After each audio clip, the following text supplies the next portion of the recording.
ನನ್ನನ್ನು ಬಲ್ಲವರು ಯಾರೂ ಇಲ್ಲ. ಇಚ್ಛಾದ್ವೇಷ ಸಮುತ್ಥೇನ ದ್ವಂದ್ವ ಮೋಹೇನ ಭಾರತ ಸರ್ವಭೂತಾನಿ ನನ್ನನ್ನು ಬಲ್ಲವರು ಯಾರೂ ಇಲ್ಲ. ಸರ್ಗೇ ಯಾಂತಿ ಪರಂತಪ. ಭರತ ವಂಶಜನಾದ ಅರ್ಜುನನೇ, ಶತ್ರುಗಳನ್ನು ಜಯಿಸುವವನೇ, ಆಸೆ ದ್ವೇಷಗಳಿಂದ ಹುಟ್ಟಿದ ದ್ವಂದ್ವಗಳಿಂದಾಗಿ ಎಲ್ಲ ಜೀವಿಗಳು ಹುಟ್ಟುವಾಗಲೇ ಭ್ರಾಂತಿಯನ್ನು ಹೊಂದಿರುತ್ತವೆ. ಯೇಷಾಂ ತ್ವಂತಗತಂ ಪಾಪಂ ಜನಾನಾಂ ಪುಣ್ಯ ಕರ್ಮಣಾಂ ತೇ ದ್ವಂದ್ವ ಮೋಹ ನಿರ್ಮುಕ್ತಾಃ ಭಜಂತೆ ಮಾಂ ದೃಢವ್ರತಾಃ. ಯಾರು ತಮ್ಮ ಹಿಂದಿನ ಜನ್ಮಗಳಲ್ಲಿ ಮತ್ತು ಈ ಜನ್ಮದಲ್ಲಿ ಪುಣ್ಯಕರ್ಮಗಳನ್ನು ಮಾಡಿದ್ದಾರೆಯೋ ಮತ್ತು ಯಾರ ಪಾಪ ಕಾರ್ಯಗಳು ಸಂಪೂರ್ಣವಾಗಿ ನಿರ್ಮೂಲವಾಗಿವೆಯೋ ಅವರು ಭ್ರಾಂತಿಯ ದ್ವಂದ್ವಗಳಿಂದ ಮುಕ್ತರಾಗುತ್ತಾರೆ. ಅವರು ದೃಢ ಮನಸ್ಸಿನಿಂದ ನನ್ನ ಸೇವೆಯಲ್ಲಿ ನಿರತರಾಗುತ್ತಾರೆ. ಜರಾಮರಣ ಮೋಕ್ಷಾಯ ಮಾಮಾಶ್ರಿತ್ಯ ಯತೌತಿ ಯೇ ತೇ ಬ್ರಹ್ಮ ತದ್ವಿದುಃ ಕೃಸ್ತೌ ಅಧ್ಯಾತ್ಮಂ ಕರ್ಮ ತ್ಯಾಖಿಲಂ. ಮುಪ್ಪು ಸಾವುಗಳಿಂದ ಬಿಡುಗಡೆ ಹೊಂದುವುದಕ್ಕಾಗಿ ಶ್ರಮಿಸುತ್ತಿರುವ ಬುದ್ಧಿವಂತರು ಭಕ್ತಿ ಸೇವೆಯನ್ನು ಮಾಡುತ್ತಾ ನನ್ನಲ್ಲಿ ಆಶ್ರಯವನ್ನು ಪಡೆಯುವರು. ನಿಜವಾಗಿ ಅವರು ಬ್ರಹ್ಮನ್, ಏಕೆಂದರೆ ಅವರು ದಿವ್ಯ ಕರ್ಮಗಳ ವಿಷಯದಲ್ಲಿ ಪ್ರತಿಯೊಂದು ಸಂಗತಿಯನ್ನು ಸಮಗ್ರವಾಗಿ ಬಲ್ಲರು. ಸಾಧಿಭೂತಾಧಿದೈವಂ ಮಾಂ ಸಾಧಿಯಜ್ಞಂ ಚ ಯೇ ವಿದುಃ ಪ್ರಯಾಣಕಾಲೇಪಿ ಚ ಮಾಂ ತೇ ವಿದುಃ ಯುಕ್ತಚೇತಸಃ. ನನ್ನ ಸಂಪೂರ್ಣ ಪ್ರಜ್ಞೆ ಇರುವವರು, ಪರಮಪ್ರಭುವಾದ ನಾನೇ ಎಲ್ಲ ಐಹಿಕ ಅಭಿವ್ಯಕ್ತಿಯ, ದೇವತೆಗಳ, ಯಜ್ಞ ರೀತಿಗಳ ನಿಯಂತ್ರಕ ತತ್ವ ಎಂದು ಬಲ್ಲವರು. ದೇವೋತ್ತಮ ಪರಮಪುರುಷನಾದ ನನ್ನನ್ನು ಮರಣಕಾಲದಲ್ಲಿಯೂ ಅರ್ಥ ಮಾಡಿಕೊಳ್ಳಬಲ್ಲರು ಮತ್ತು ಅರಿಯಬಲ್ಲರು. ಓಂ ತತ್ಸದಿತಿ ಶ್ರೀಮದ್ಭಗವದ್ಗೀತಾಸು ಉಪನಿಷತ್ಸು ಬ್ರಹ್ಮವಿದ್ಯಾಯಾಂ ಯೋಗಶಾಸ್ತ್ರೇ ಶ್ರೀಕೃಷ್ಣಾರ್ಜುನ ಸಂವಾದೇ ಜ್ಞಾನವಿಜ್ಞಾನಯೋಗೋ ನಾಮ ಸಪ್ತಮೋಧ್ಯಾಯಃ.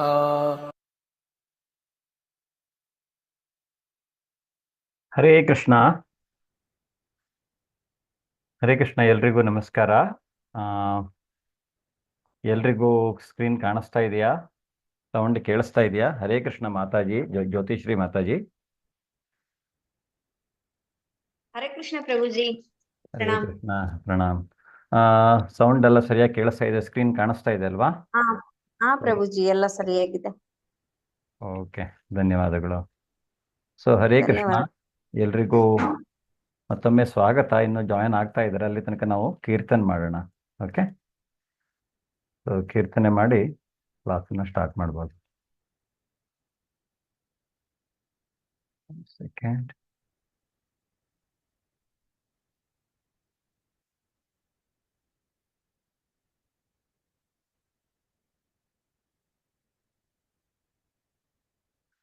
ಜಯ ರಾಧ ಮಾಧವ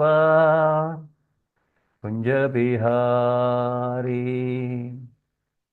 ಜಯ ರಾಧ ಮಾಧವ ಕುಂಜ ಬಿಹಾರಿ, ಜಯ ಗೋಪಿ ಜನ ವಲ್ಲಭ ಗಿರಿವರಧಾರಿ,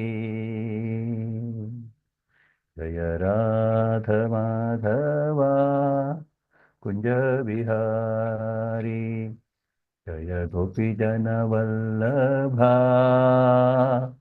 ಗಿರಿವರಧಾರಿ, ಯಶೋಧನಂದನ ವೃಜ ಜನ ರಂಜನ ಯಶೋದನಂದನ ವೃಜ ಜನರಂಜನ ಯಶೋದನಂದನ ವೃಜ ಜನರಂಜನ ಯಶೋದನಂದನ ವೃಜ ಜನರಂಜನ ಯಶೋದನಂದನ ವೃಜ ಜನರಂಜನ ಯಶೋದನಂದನ ವೃಜ ಜನರಂಜನ ಯಶೋದನಂದನ ವೃಜ ಜನರಂಜನ ಯಮುನಾ ತೀರಾ ವನಚಾರಿ ಜಯ ರಾಧ ಮಾಧವ ಕುಂಜ ಬಿಹಾರಿ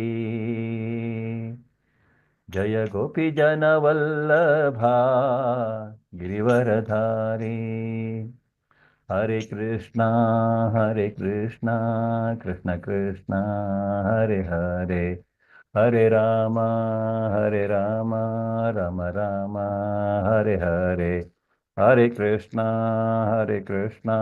ಕೃಷ್ಣ ಕೃಷ್ಣ ಹರೆ ಹರೆ ಹರೆ ರಾಮ ರಾಮ ರಾಮ ಹರೆ ಹರೆ ಹರೆ ಕೃಷ್ಣ ಕೃಷ್ಣ ಕೃಷ್ಣ ಹರೆ ಹರೆ ಹರೆ ರಾಮ ರಾಮ ರಾಮ ಹರೆ ಹರೆ ಹರೆ ಕೃಷ್ಣ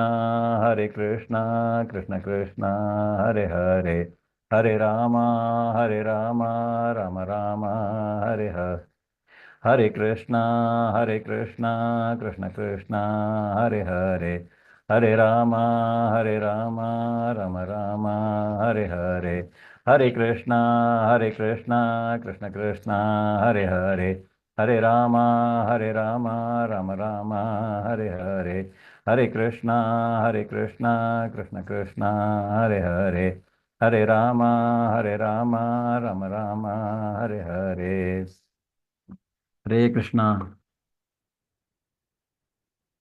ಕೃಷ್ಣ बोलो श्री कृष्ण चैतन्य हरे कृष्ण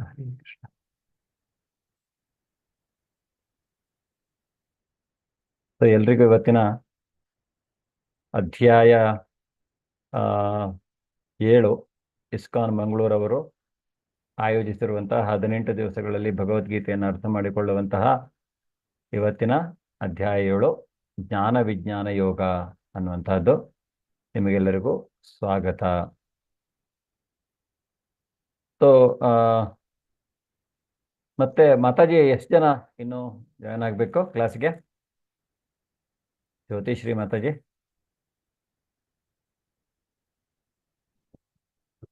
ಹರೇ ಕೃಷ್ಣ. ಹರೇ ಕೃಷ್ಣ ಪ್ರಭುಜಿ ಹೇಳಿ. ಅಲ್ಲ, ಇನ್ನು ಎಷ್ಟು ಜನ ಜಾಯ್ನ್ ಆಗಬೇಕು ಕ್ಲಾಸಿಗೆ? ಆಕ್ಚುಲಿ 23 ಮೆಂಬರ್ಸ್ ಆಗ್ತಾರೆ ಪ್ರಭುಜಿ. ಓಕೆ. ಕ್ಲಾಸ್ಗೆ ನಿನ್ನೆ 15 ಮೆಂಬರ್ಸ್ ಆಗಿದ್ರು, 16 ಮೆಂಬರ್ಸ್. ಇವತ್ತಿನ ಸೆಷನ್ ಇಂಪಾರ್ಟೆಂಟ್ ಸೆಷನ್. ಯಾಕೆಂದ್ರೆ ಭಗವದ್ಗೀತೆಯ ಕೋರ್ ಭಗವದ್ಗೀತೆ ಏನಿದೆ ಅದು ಸ್ಟಾರ್ಟ್ ಆಗ್ತಾ ಇರೋದೇ ಇವತ್ತು. ಗ್ರೂಪ್ಗೆ ಮೆಸೇಜ್ ಹೋಗಿದ್ಯಾ? ಜಾಯಿನಿಂಗ್ ಲಿಂಕ್ ಹೋಗಿದ್ಯಾ? ಹೋಗಿದೆ ಪ್ರಭು. ಇವಾಗ ಕ್ಲಾಸ್ ಸ್ಟಾರ್ಟ್ ಆಗಿದೆ ಅಂತ ಮೆಸೇಜ್ ಹೋಗಿದ್ಯಾ?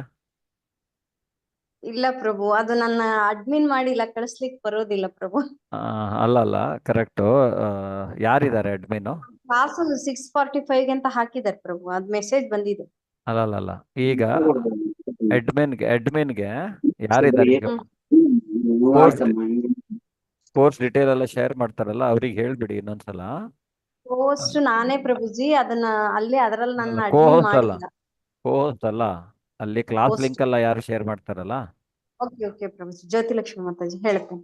ಅವ್ರಿಗೆ ಹೇಳಿ, ಜ್ಯೋತಿಲಕ್ಷ್ಮಿ ಮಾತಾಜಿಗೆ ಹೇಳಿ ಸ್ವಲ್ಪ ಕ್ಲಾಸ್ ಸ್ಟಾರ್ಟ್ ಆಗಿದೆ ಅಂತ ಜಾಯಿನ್ ಮಾಡೋದಕ್ಕೆ. ಯಾಕೆಂದ್ರೆ ಕಡಿಮೆ ಜನ ಜಾಯಿನ್ ಆಗಿದ್ದಾರೆ, ಉಳಿದವ್ರು ಬರಬೇಕು. ಓಕೆ. ಹರೇ ಕೃಷ್ಣ.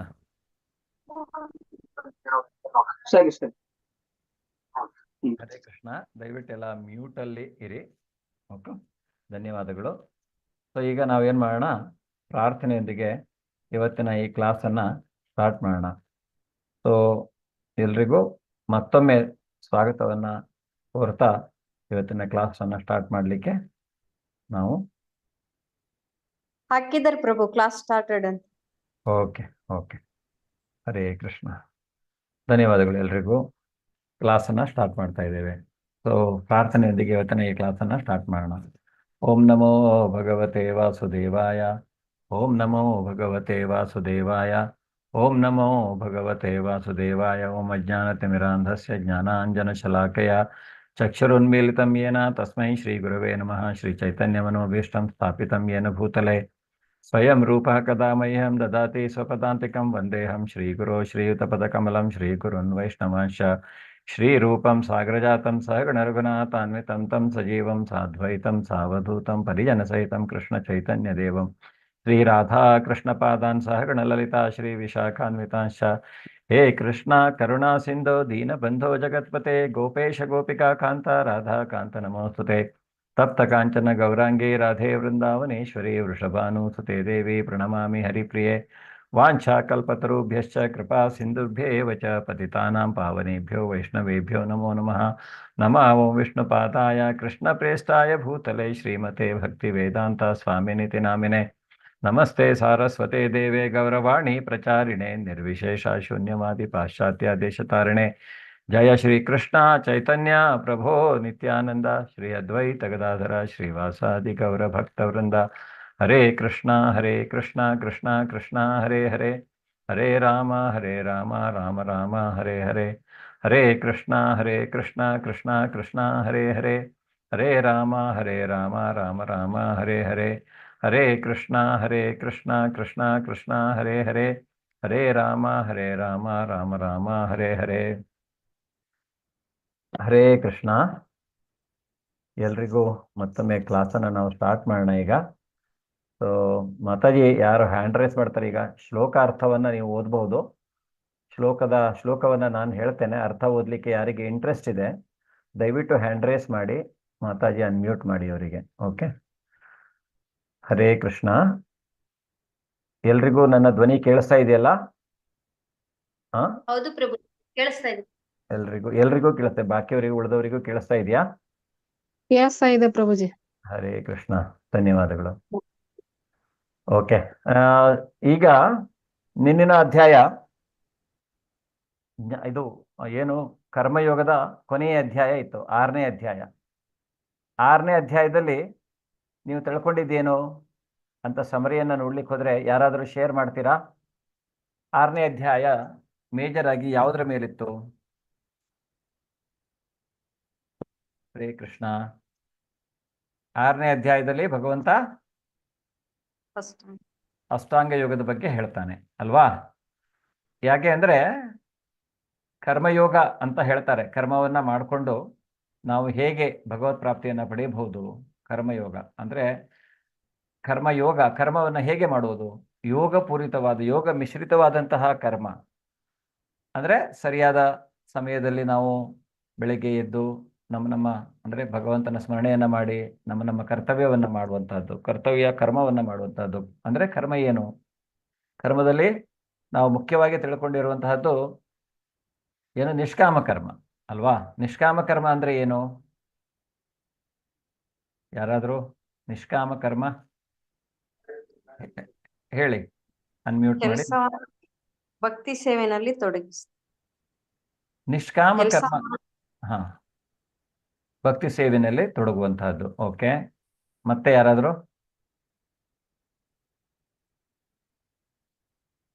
ಮತ್ತೆ ಬೇರೆ ಯಾರಾದರೂ ಹೇಳ್ತೀರಾ? ಹರೇ ಕೃಷ್ಣ ಮಾತಾಜಿ, ಧನ್ಯವಾದಗಳು. ಸೊ ನೀವು ಹೇಳಿದ ಕರೆಕ್ಟು. ಆದರೆ ನಿಷ್ಕಾಮ ಅಂದ್ರೆ ಕಾಮರಹಿತವಾದಂತಹ ಕರ್ಮ ಅಂತ ಹೇಳ್ತಾರೆ. ಈ ಕಾಮ ಅಂದ್ರೆ ಏನು ಹಾಗಿದ್ರೆ? ನೀವು ಕರ್ಮಯೋಗದಲ್ಲಿ ತಿಳ್ಕೊಂಡಿರುವಂತಹದ್ದು ಅಲ್ವಾ? ಯಾಕೆಂದ್ರೆ 2ನೇ ಅಧ್ಯಾಯದಲ್ಲಿಯೇ ನಾವು ಅದರ ಬಗ್ಗೆ ತಿಳ್ಕೊಳ್ತೇವೆ. ಏನು ಮಾಡುವಂತಹ ಫಲವನ್ನ ಅಪೇಕ್ಷಿಸಿ ಮಾಡುವಂತಹದ್ದೇ ಸಕಾಮ ಕರ್ಮ, ಅಥವಾ ಇಂದ್ರಿಯ ತೃಪ್ತಿಗೆ ಬಯಸುವಂತಹದ್ದು. ಇಂದ್ರಿಯ ತೃಪ್ತಿ ಅಂದ್ರೆ ನಮ್ಮ 5 ಇಂದ್ರಿಯಗಳಿದೆ, ಸೆನ್ಸ್ ಗ್ರಾಟಿಫಿಕೇಶನ್ ಅಂತ ನಾವು ಇಂಗ್ಲಿಷಲ್ಲಿ ಹೇಳ್ತೇವೆ. ಆ ಇಂದ್ರಿಯ ತೃಪ್ತಿಯ ಕುರಿತಾಗಿ ಮಾಡುವಂತಹ ಕೆಲಸಗಳನ್ನ ನಾವು, ಆದರೆ ಈ ನಿಷ್ಕಾಮ ಕರ್ಮ ಅಂದ್ರೆ ಕಾಮರಹಿತವಾದಂತಹದ್ದು, ಯಾವುದೇ ಫಲಗಳ ಅಪೇಕ್ಷೆ ಇರದೇ ಇರುವಂಥದ್ದು, ಸ್ವಂತಕ್ಕಾಗಿ ನಾವು ಏನನ್ನೂ ಬಯಸದೆ ಮಾಡುವಂತಹ ಕರ್ಮ. ನಮ್ಮ ಕರ್ತವ್ಯ ಅಂತ ಮಾಡಬೇಕು, ಆದರೆ ಆ ಫಲಗಳನ್ನು ನಾವು ತ್ಯಜಿಸಬೇಕು ಭಗವಂತನಿಗೆ ಅನ್ನುವಂತಹದ್ದು. ಸೊ ಅದೇ ರೀತಿಯಾಗಿ ಯೋಗ, ಅಷ್ಟಾಂಗ ಯೋಗ ಪದ್ಧತಿಯಲ್ಲಿ ಭಗವಂತ ಹೇಳ್ತಾನೆ ಅಷ್ಟಾಂಗ ಯೋಗ. ಈ ಅಷ್ಟಾಂಗ ಯೋಗ ಹೇಗೆ ಮಾಡುವಂತಹದ್ದು ಅನ್ನುವಂಥದ್ದು ಗೊತ್ತು. ಯಮ ನಿಯಮ, ಆಮೇಲೆ ಪ್ರತ್ಯಾಹಾರ, ಧ್ಯಾನ, ಧಾರಣ, ಸಮಾಧಿ. ಸೊ ಸಮಾಧಿ ಸೃಷ್ಟಿಯಲ್ಲಿ ಅವನು ಕೊನೆಯದಾಗಿ ಭಗವಂತನ ಜೊತೆಗೆ ತನ್ನ ಸಂಪರ್ಕವನ್ನ ಪಡೆಯುತ್ತಾನೆ ಅನ್ನುವಂಥದ್ದು.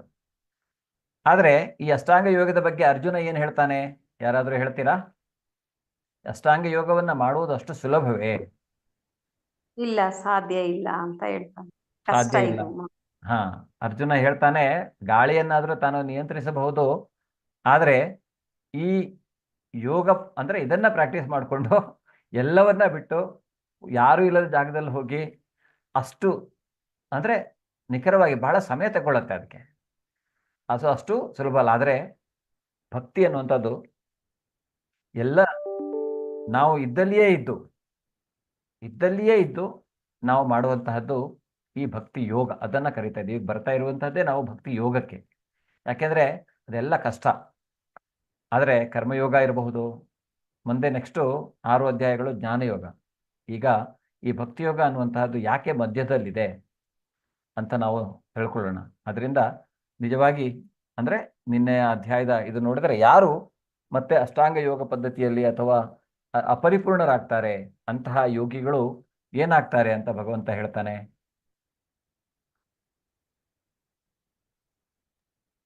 ಅವರು ಮತ್ತೆ ಭೂಮಿಗೆ ಬರ್ತಾರೆ. ಯೋಗಿಗಳು ಅಪರಿಪೂರ್ಣ ಯೋಗಿಗಳು ಅಂತ ನಾವು ಅವರನ್ನು ಕರಿತೇವೆ. ಅಪರಿಪೂರ್ಣರು ಅಂದ್ರೆ ಯೋಗ ಪದ್ಧತಿಯಲ್ಲಿ ಉದ್ದೇಶ ಏನು? ಎಲ್ಲಾ ಪದ್ಧತಿಯ ಉದ್ದೇಶ ಭಗವತ್ ಪ್ರಾಪ್ತಿ. ಯಾಕೆಂದ್ರೆ ಭಗವತ್ ಪ್ರಾಪ್ತಿ ಅಂದ್ರೆ ಏನು? ಇಲ್ಲಿ ನಾವು ಹೇಳ್ತಾ ಇರುವಂತಹದ್ದು, ನಾವು ಭಗವಂತನ ಧಾಮಕ್ಕೆ ಹೋಗ್ಬೇಕು, ವೈಕುಂಠಕ್ಕೆ ಸೇರ್ಕೋಬೇಕು. ಮತ್ತೆ ಈ ಜನನ ಮರಣದ ಚಕ್ರಕ್ಕೆ ನಾವು ಹಿಂತಿರುಗಬಾರದು. ಅದು ನಿಜವಾದ ಉದ್ದೇಶ. ಯಾಕೆಂದ್ರೆ ಈ ಮನುಷ್ಯ ಜನ್ಮವೇ ನಮಗೆ ಮೋಕ್ಷಕ್ಕಾಗಿ ಇರುವಂತಹದ್ದು. ಈ ಬೇರೆ ಬಿಟ್ಟು ಪ್ರಾಣಿ ಜನ್ಮದಲ್ಲಿ ನಮಗೆ ಮೋಕ್ಷ ಪಡಿಬೇಕಂದ್ರೆ ಆಗೋದಿಲ್ಲ, ಸಾಧ್ಯವಿಲ್ಲ ಅದು. ಅದರಿಂದ ಈ ಮನುಷ್ಯ ಜನ್ಮ ಅತಿ ದುರ್ಲಭ ಜನ್ಮ. ಇಲ್ಲಿ ನಾವು ಭಗವತ್ ಪ್ರಾಪ್ತಿಯನ್ನ ಪಡೆಯಬಹುದು. ನಮ್ಮ ನಿಜವಾದ ಉದ್ದೇಶ ಏನಾದ್ರೆ, ಈ ಜೀವಿ ಯಾವಾಗ ಐಹಿಕ ಪ್ರಪಂಚದ ಈ ಒಂದು ಸಂಪರ್ಕಕ್ಕೆ ಬರ್ತಾನೆ, ತನ್ನ ನಿಜವಾದ ಉದ್ದೇಶವನ್ನೇ ಮರೆತು ಮಾಯೆಯ ಅಂದ್ರೆ ಮಾಯೆಯಲ್ಲಿ ಬಂಧಿತನಾಗಿರ್ತಾನೆ. ಅದರಿಂದ ಈ ನಾವೀಗ ಇದರ ಉದ್ದೇಶ ಏನು? ಈ ಮಾಯೆಯಿಂದ ಬಿಡುಗಡೆಯನ್ನು ಹೊಂದಿ ನಾವು ಭಗವಂತನನ್ನ ಮೋಕ್ಷವನ್ನ ಸಾಧಿಸಬೇಕು. ನಾವು ಮತ್ತೆ ಯಾಕೆಂದ್ರೆ ಈ ಐಹಿಕ ಪ್ರಪಂಚವನ್ನ ಭಗವಂತ ಭಗವದ್ಗೀತೆಯಲ್ಲಿಯೇ ಮುಂದೆ ಹೇಳ್ತಾನೆ. ಜ್ಞಾನಯೋಗಕ್ಕೆ ಹೋದಾಗ ನೀವು ಅದನ್ನು ಅರ್ಥ ಮಾಡಿಕೊಳ್ಬಹುದು. ದುಃಖಾಲಯಂ ಅಶಾಶ್ವತಂ. ಇದು ಇಲ್ಲಿ ಯಾವುದು ಶಾಶ್ವತವಾದದಲ್ಲ. ಇಲ್ಲಿ ಬರೀ ದುಃಖ ಅಷ್ಟೇ ತುಂಬಿಕೊಂಡಿದೆ. ನಮಗೆ ಸ್ವಲ್ಪ ಸಮಯಕ್ಕೆ ಅದು ಸುಖ ಅಂತ ಕಾಣಿಸಬಹುದು, ಆದರೆ ಅದು ನಿಜವಾದ ಸುಖವಲ್ಲ, ಅದು ಭ್ರಮೆ ಅನ್ನುವಂತಹದ್ದು ನಿಮಗೆ ಅದು ಅರ್ಥವಾಗ್ತಾ ಹೋಗುತ್ತೆ. ಆ ಭ್ರಮೆಯನ್ನೇ ನಾವು ಏನ್ ಹೇಳ್ತಾ ಇದ್ದೇವೆ? ಮಾಯೆ ಅಂದ್ರೆ ಮಾಯೆ ಅನ್ನುವಂಥದ್ದು, ಆ ಭ್ರಮೆ, ಇಲ್ಯೂಷನ್ ಅಂತ ನಾವು ಅದನ್ನ ಕರೆಯುವಂತಹದ್ದು. ಅದರಿಂದ ಯಾರು ಆದ್ರೆ ಅಷ್ಟಾಂಗ ಯೋಗ ಪದ್ಧತಿಯಲ್ಲಿ ಯಾರು ಅಪರಿಪೂರ್ಣನಾಗ್ತಾನೆ, ಅವನು ಯಾವುದೋ ಒಂದು ಯೋಗಿಯ ಕುಟುಂಬದಲ್ಲೋ, ಧರ್ಮವಂತರ ಮನೆಯಲ್ಲಿಯೋ ಅಥವಾ ಶ್ರೀಮಂತರ ಮನೆಯಲ್ಲಿಯೋ ಅವನು ಮತ್ತೆ ಹುಟ್ಟುತ್ತಾನೆ ಅನ್ನುವಂಥದ್ದನ್ನ ಭಗವಂತ ಹೇಳ್ತಾನೆ ಅಲ್ವಾ? ಸೊ ಆ ರೀತಿಯಾಗಿ ಯಾರು ಅಂದ್ರೆ ಅಪರಿಪೂರ್ಣರಾಗ್ತಾರೆ. ಯಾಕೆಂದ್ರೆ ಅದು ಸಹಿತ ನಮ್ಮನ್ನ ಕರ್ಕೊಂಡು ಹೋಗತ್ತೆ ಭಗವತ್ ಪ್ರಾಪ್ತಿಯ ಕಡೆಗೆ. ಆದ್ರೆ ಅದು ಅರ್ಜುನನಂತವನೇ ಹೇಳ್ತಾನೆ. ಅರ್ಜುನ ಯಾರು? ಅತ್ಯಂತ ಅವನು ಅವನ ಗುರಿ ಅಥವಾ ಅವನ ಧ್ಯೇಯ ಎಷ್ಟು ನಿಖರವಾಗಿರುತ್ತೆ ಅನ್ನುವಂಥದ್ದನ್ನ ಅವನು 2 ಸಲ ಪ್ರೂವ್ ಮಾಡ್ತಾನೆ. ಅಂದ್ರೆ ಒಂದು ದ್ರೌಪದಿಯ ಸ್ವಯಂವರದ ಸಮಯದಲ್ಲಿ ಅವನು ಕೆಳಗಡೆ ಎಣ್ಣೆಯ ಇದರಲ್ಲಿ ಅಂದ್ರೆ ಪ್ರತಿಬಿಂಬವನ್ನ, ಮೀನದ ಪ್ರತಿಬಿಂಬವನ್ನು ನೋಡಿ ಅದರ ಕಣ್ಣಿಗೆ ಅವನು ಗುರಿ ಇಡಬೇಕಾಗಿತ್ತು, ಮೇಲ್ಗಡೆ ತಿರುಗ್ತಾ ಇರುವಂತಹ ಇದಕ್ಕೆ. ಅದನ್ನ ಮಾಡ್ತಾನೆ. ಮತ್ತೆ ದ್ರೋಣಾಚಾರ್ಯರು ಪರೀಕ್ಷೆ ಮಾಡುವಾಗ ಸಹಿತ ಅವನಂತ ಕೇಳ್ತಾರೆ. ಒಂದು ಕೃತಕ ಹಕ್ಕಿಯನ್ನ ಮರದಲ್ಲಿಟ್ಟು ಹಕ್ಕಿಯ ಕಣ್ಣಿಗೆ ಗುರಿ ಹಿಡಿಲಿಕ್ಕೆ ಎಲ್ರಿಗೂ ಹೇಳ್ತಾರೆ. ಎಲ್ರು ನಿಮ್ಗೆ ಏನ್ ಕಾಣಿಸ್ತಾ ಇದೆ ಅಂತ ಕೇಳಿದ್ರೆ ಅರ್ಜುನ ಹೇಳ್ತಾನೆ, ಇಲ್ಲ, ನನಗೆ ಬರೀ ಹಕ್ಕಿಯ ಕಣ್ಣು ಮಾತ್ರ ಕಾಣಿಸ್ತಾ ಇದೆ. ಯಾಕೆಂದ್ರೆ ಅವನು ಅಷ್ಟು ನಿಖರ ಅವನ ಗುರಿಯ ಬಗ್ಗೆ. ಆದ್ರೆ ಅವನೇ ಹೇಳ್ತಾ ಇರುವಂತಹದ್ದು ಏನಂದ್ರೆ ಅಷ್ಟಾಂಗ ಯೋಗ ಪದ್ಧತಿ ಬಹಳ ಕಷ್ಟ ಅನ್ನೋದು. ಅದರಿಂದ ಅದನ್ನ ಸಾಧಿಸುವುದು ಬಹಳ ಕಷ್ಟ. ಅದರಲ್ಲಿಯೂ ಮುಖ್ಯವಾಗಿ ಕಲಿಯುಗದಲ್ಲಿ ನಮಗೆ ಅಷ್ಟೊಂದು ಸಮಯವೂ ಇಲ್ಲ. ನಾವು ಕಲಿಯುಗ ಇದರಲ್ಲಿ ನಮಗೆ ಸಮಯ ಇಲ್ಲ, ಮತ್ತೆ ಅದು ಆ ಥರದ ಮಾಡ್ಲಿಕ್ಕೆ ಅಷ್ಟೊಂದು ಆಯುಷ್ಯ ನಮ್ಮ ಹತ್ರ ಇಲ್ಲವೂ ಇಲ್ಲ. ಮತ್ತೆ ನಾವು ಇಲ್ಲಿ ಹೆಚ್ಚು ಮಾಯೆಯ ಪ್ರಭಾವದಲ್ಲೇ ಇರೋದರಿಂದ ಮಾಯೆಯಿಂದ ಬಿಡಿಸ್ಕೊಂಡು ಹೋಗೋದಕ್ಕೆ ನಮಗೆ ಬಹಳ ಇದಾಗ್ಬಿಡತ್ತೆ. ಅದರಿಂದ ಅದಕ್ಕೆ ಸುಲಭವಾದ ಮಾರ್ಗ ಭಕ್ತಿ ಯೋಗ. ಈ ಅತ್ಯಂತ ಶ್ರೇಷ್ಠ ಯೋಗಿ ಯಾರು? ಯಾರು ಭಗವಂತನಲ್ಲಿ ತನ್ನ ಮನಸ್ಸನ್ನು ಇಡ್ತಾನೆ ಅವನೇ, ಅಂದರೆ ಯಾವಾಗಲೂ ಭಗವಂತನಲ್ಲಿ ತನ್ನ ಮನಸ್ಸನ್ನು ಇಟ್ಟು ಯಾವುದೇ ಕರ್ಮವನ್ನು ಮಾಡಿದರೂ ಅವನು ಅಂದರೆ ಫಲಗಳ ಅಪೇಕ್ಷೆ ಇಲ್ಲದೆ ಮಾಡ್ತಾನೆ, ಅಂಥವನು ನಿಜವಾದ ಶ್ರೇಷ್ಠ ಯೋಗಿ ಅನ್ನೋದನ್ನು ಹೇಳ್ತಾನೆ. ಸೊ ಇವತ್ತಿನ ಅಧ್ಯಾಯ 7ರಲ್ಲಿ ನಾವು ನೋಡ್ಲಿಕ್ಕಿರುವಂತಹದ್ದು ಏನಂದ್ರೆ ಜ್ಞಾನ ವಿಜ್ಞಾನ ಯೋಗ. ಇದರಲ್ಲಿ ಭಗವಂತ ಈ ಇಡೀ ಅಧ್ಯಾಯದಲ್ಲಿ ಕೃಷ್ಣನನ್ನ ಬಿಟ್ಟು ಬೇರೆ ಯಾರು ಅರ್ಜುನ ಮಾತಾಡುವುದಿಲ್ಲ ಅಥವಾ ಬೇರೆ ಯಾರು ಮಾತಾಡುವುದಿಲ್ಲ. ಇಡೀ ಅಧ್ಯಾಯವೇ ಕೃಷ್ಣ ಭಗವಂತ ತನ್ನ ಬಗ್ಗೆ ಹೇಳ್ತಾ ಇರುವಂತಹದ್ದು. ಅಂದ್ರೆ ಈ ಸೃಷ್ಟಿ ಏನು ಅಂದ್ರೆ ಅದ್ರ ಬಗ್ಗೆ ಎಲ್ಲ ಅವನು ಹೇಳ್ತಾನೆ. ಅಂದ್ರೆ ಯಾಕೆ ನಾವು ಅವನನ್ನು ಅರ್ಥ ಮಾಡಿಕೊಳ್ಬೇಕು? ಈ ನಾವು ಏನು ನಮ್ಮ ಈ ಧರ್ಮ ಏನಿದೆ, ಸನಾತನ ಧರ್ಮ ಏನಿದೆ, ಈ ಸನಾತನ ಧರ್ಮದ ನಿಜವಾದ ಅಂದ್ರೆ ಕರ್ತೃ ಅಥವಾ ನಿಜವಾದ ಇದರ ಕಂಟ್ರೋಲರ್ ಯಾರು, ಅದನ್ನು ಯಾರು ನಿಭಾಯಿಸ್ಕೊಂಡು ಹೋಗ್ತಾ ಇದ್ದಾರೆ, ಹೇಗೆ ನಿಭಾಯಿಸ್ಕೊಂಡು ಹೋಗ್ತಾ ಇದ್ದಾರೆ, ಅದು ನಿಮಗೆ ಈಗ ಭಕ್ತಿ ಯೋಗದಲ್ಲಿ ಅವನ ಬಗ್ಗೆ ನಾವು ತಿಳ್ಕೊಳ್ತಾ ಹೋಗುವಂಥದ್ದು. ಅದರಿಂದ ಆ ಒಂದು ನಿಯಾಮಕ, ಆ ಭಗವಂತ ಅವನ ಶ್ರೀಕೃಷ್ಣನ ಬಗ್ಗೆ ನಾವಿಲ್ಲಿ ತಿಳ್ಕೊಳ್ಳುವಂತಹದ್ದು. ಮತ್ತೆ ಅವನ ಶಕ್ತಿಗಳ ಬಗ್ಗೆ, ಅವನಿಗೆ ನಾವು ಯಾವ ರೀತಿಯಾಗಿ ಶರಣಾಗತರಾಗಬೇಕು, ಮತ್ತೆ ನಾವು ಇತರ ದೇವತೆಯನ್ನ ಆರಾಧನೆ ಮಾಡಿದಾಗ ಏನಾಗತ್ತೆ, ಯಾಕೆ ನಾವು ಆ ರೀತಿಯಾಗಿ ಮಾಡ್ತೇವೆ, ಮತ್ತೆ ಈ ಭ್ರಮೆ ಅನ್ನುವಂಥದ್ದು ಏನಿದೆ, ಇಲ್ಯೂಷನ್, ನಾವು ಹೇಳಿದೇವೆ ಈ ಭ್ರಮೆ ಅಂದ್ರೆ ಏನು, ಈ ಮಹಾಮಾಯೆ ಅಥವಾ ನಾವು ಏನು ಇಲ್ಲಿ ಸತ್ಯ ಅಂತ ತಿಳಿದು ನಂಬಿರ್ತೇವೋ ಅಸತ್ಯ, ಆ ಅಸತ್ಯವನ್ನೇ ನಾವು ಸತ್ಯ ಅಂತ ತಿಳಿದುಕೊಳ್ಳುವುದು ಅದು ಒಂದು ಭ್ರಮೆ. ಅದರಿಂದ ಈ ಅಸತ್ಯ ಅಂದ್ರೆ ಏನು, ಅದರ ಬಗ್ಗೆ ಅವನು ಭಗವಂತ ಇವತ್ತು ಹೇಳ್ತಾನೆ. ಸೊ ಅದ್ರ ಬಗ್ಗೆ ನಾವು ತಿಳ್ಕೊಳ್ಳೋಣ. ಓಕೆ, ಶ್ಲೋಕದ ಅರ್ಥ ಓದ್ಲಿಕ್ಕೆ ಯಾರಾದರೂ ಹ್ಯಾಂಡ್ ರೈಸ್ ಮಾಡಿ. ಮಾತಾಜಿ ಸ್ವಲ್ಪ ನೋಡಿ, ಯಾರು ಹ್ಯಾಂಡ್ ರೈಸ್ ಮಾಡಿದರೆ ಅವರಿಗೆ ಅನ್ಮ್ಯೂಟ್ ಮಾಡಿ, ಅಥವಾ ಅವರು ಅನ್ಮ್ಯೂಟ್ ಮಾಡಿ ಓದ್ಬಹುದು, ತೊಂದರೆ ಇಲ್ಲ. ಓಕೆ, ಓದ್ತೀರಾ ಯಾರಾದರೂ ಅಥವಾ ನಾನೇ ಓದ್ಕೊಂಡು ಹೋಗ್ಲಾ? ಹರೇ ಕೃಷ್ಣ. ಶ್ಲೋಕದ ಅರ್ಥ ಪ್ರಭು, ಮಾತಾಜಿ ಅಂದ್ರೆ ಗೀತಾ ಮೋಹನ್ ಮಾತಾಜಿ ಅವರೇ ಓದ್ತಾ ಇದ್ರು ಪ್ರಭು. ಅಲ್ಲ, ಇಲ್ಲಿ ಬೇಕಾದ್ರೆ ಯಾರಾದರೂ ಬೇಕಿದ್ರೆ ಓದ್ತಾರೆ ಅಂದ್ರೆ ಓದ್ಬಹುದು ಅವರು. Okay, hand raise. ನಾನು ಓದ್ಲಾ ಪ್ರಭು? ಅರ್ಥ ಹೇಳ್ತೇನೆ ಶ್ಲೋಕ ಆದ್ಮೇಲೆ. ಶ್ಲೋಕ ಬೇಡ, ಯಾಕೆಂದ್ರೆ ನೀವು ಚೆನ್ನಾಗಿಯೇ ಓದಬಹುದು, ಆದರೆ ಕೆಲವರು ಅಷ್ಟು ಸರಿಯಾಗಿ ಓದ್ಬೋದು. ಸ್ವಲ್ಪ ನೆಕ್ಸ್ಟ್ ಮುಂದಿನ ಲೆವೆಲ್ 2ನಲ್ಲಿ ನೀವೇ ಶ್ಲೋಕವನ್ನ ಓದಬಹುದು. ಓಕೆ, ಅರ್ಥ ಓದಿ ಮಾತಾಜಿ, ಆಮೇಲೆ ನಾ ಶ್ಲೋಕ ಹೇಳ್ತೇನೆ, ಆಮೇಲೆ ನೀವು ಅರ್ಥ ಓದಿ. ಶ್ರೀ ಭಗವಾನು ಶ್ರೀ ಶ್ರೀ ರಾಧಾ ಗೋವಿಂದ ಶ್ರೀಲಾ ಪ್ರಭುಪಾದರು ಶ್ರೀ ನಾಮನಿಷ್ಠಾದ ಪ್ರಭುಜಿಯವರ ಚರಣ ಕಮಲಾರವಿಂದಗಳಿಗೆ ವಂದಿಸ್ತಾ ನಾವು ಇವತ್ತಿನ ಈ ಅಧ್ಯಾಯವನ್ನ ಸ್ಟಾರ್ಟ್ ಮಾಡೋಣ. ಶ್ರೀ ಭಗವಾನು ವಾಚ ಮಯ್ಯಾ ಸಕ್ತಮನಾ ಪಾರ್ಥ ಯೋಗಂ ಯುಂಜನ್ಮದಾಶ್ರಯ ಅಸಂಶಯಂ ಸಮಗ್ರಂ ಮಾಂ ಯಥಾ ಜ್ಞಾಸ್ಯಸಿ ತಚ್ಛೃಣು. ಮಾತಾಜಿ ಓದಿ. ಹರೇ ಕೃಷ್ಣ. ಅರ್ಥ ಓದಿ. ಕರೆಕ್ಟ್. ದೇವೋತ್ತಮ ಪರಮಪುರುಷನು ಹೀಗೆ ಹೇಳಿದನು, ಪಾರ್ಥ, ನನ್ನಲ್ಲಿ ಆಸಕ್ತವಾದ ಮನಸ್ಸಿನಿಂದ ನನ್ನನ್ನೊಳಗೊಂಡ ಸಂಪೂರ್ಣ ಪ್ರಜ್ಞೆಯಲ್ಲಿ ಯೋಗಾಭ್ಯಾಸವನ್ನ ಮಾಡುವುದರಿಂದ ನೀನು ನನ್ನನ್ನು ಸಂಪೂರ್ಣವಾಗಿಯೂ ಸಂಶಯವಿಲ್ಲದಂತೆಯೂ ತಿಳಿದುಕೊಳ್ಳಬಹುದು. ಅದು ಹೇಗೆ ಎನ್ನುವುದನ್ನು ಕೇಳು. ಹರೇ ಕೃಷ್ಣ. ಹರೇ ಕೃಷ್ಣ. ಸೊ ಇಲ್ಲಿ ಭಗವಂತ ಏನ್ ಹೇಳ್ತಾ ಇದ್ದಾನೆ, ಆಸಕ್ತವಾದ ಮನಸ್ಸಿನಿಂದ. ನನ್ನಲ್ಲಿ ಆಸಕ್ತವಾದ ಮನಸ್ಸು ಅಂದ್ರೆ ಭಗವಂತನಲ್ಲಿ ಭಕ್ತಿಯನ್ನ ಮಾಡಲಿಕ್ಕೆ ನಮಗೆ ಮೊದಲನೇದಾಗಿ ಏನು ಆಸಕ್ತಿ ಅಂದ್ರೆ ಏನು? ಅವನನ್ನು ನಾವು ದೇವೋತ್ತಮ ಪರಮಪುರುಷ ಅಂತ ಅವನನ್ನು ಸ್ವೀಕಾರ ಮಾಡುವಂತಹದ್ದು, ಅವನಲ್ಲಿ ನಾವು ಶರಣಾಗತಿಯನ್ನ ಹೊಂದುವಂತಹದ್ದು. ಆಸಕ್ತಿ ಅಂದ್ರೆ ಅದು. ಆ ರೀತಿಯಾಗಿ ಮಾಡೋದ್ರಿಂದ ಏನಾಗತ್ತೆ, ಅವನು ಹೇಳ್ತಾ ಇದ್ದಾನೆ, ನನ್ನನ್ನು ಸಂಪೂರ್ಣವಾಗಿ ನೀನು ಸಂಶಯವಿಲ್ಲದಂತೆ ನನ್ನನ್ನು ತಿಳಿದುಕೊಳ್ಳಬಹುದು.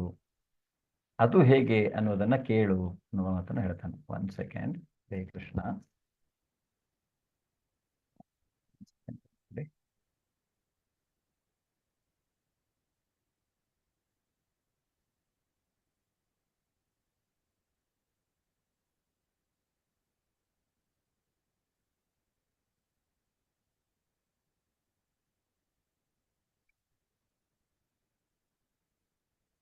ಸೊ ಈಗ ನಿಮಗೆ ಮೊದಲೇ ಹೇಳಿದ ಹಾಗೆ ಭಗವದ್ಗೀತೆಯಲ್ಲಿ ಈಗ ನಾವು ಭಕ್ತಿಯೋಗದ ಅಧ್ಯಾಯಕ್ಕೆ ಬರ್ತಾ ಇದ್ದೇವೆ.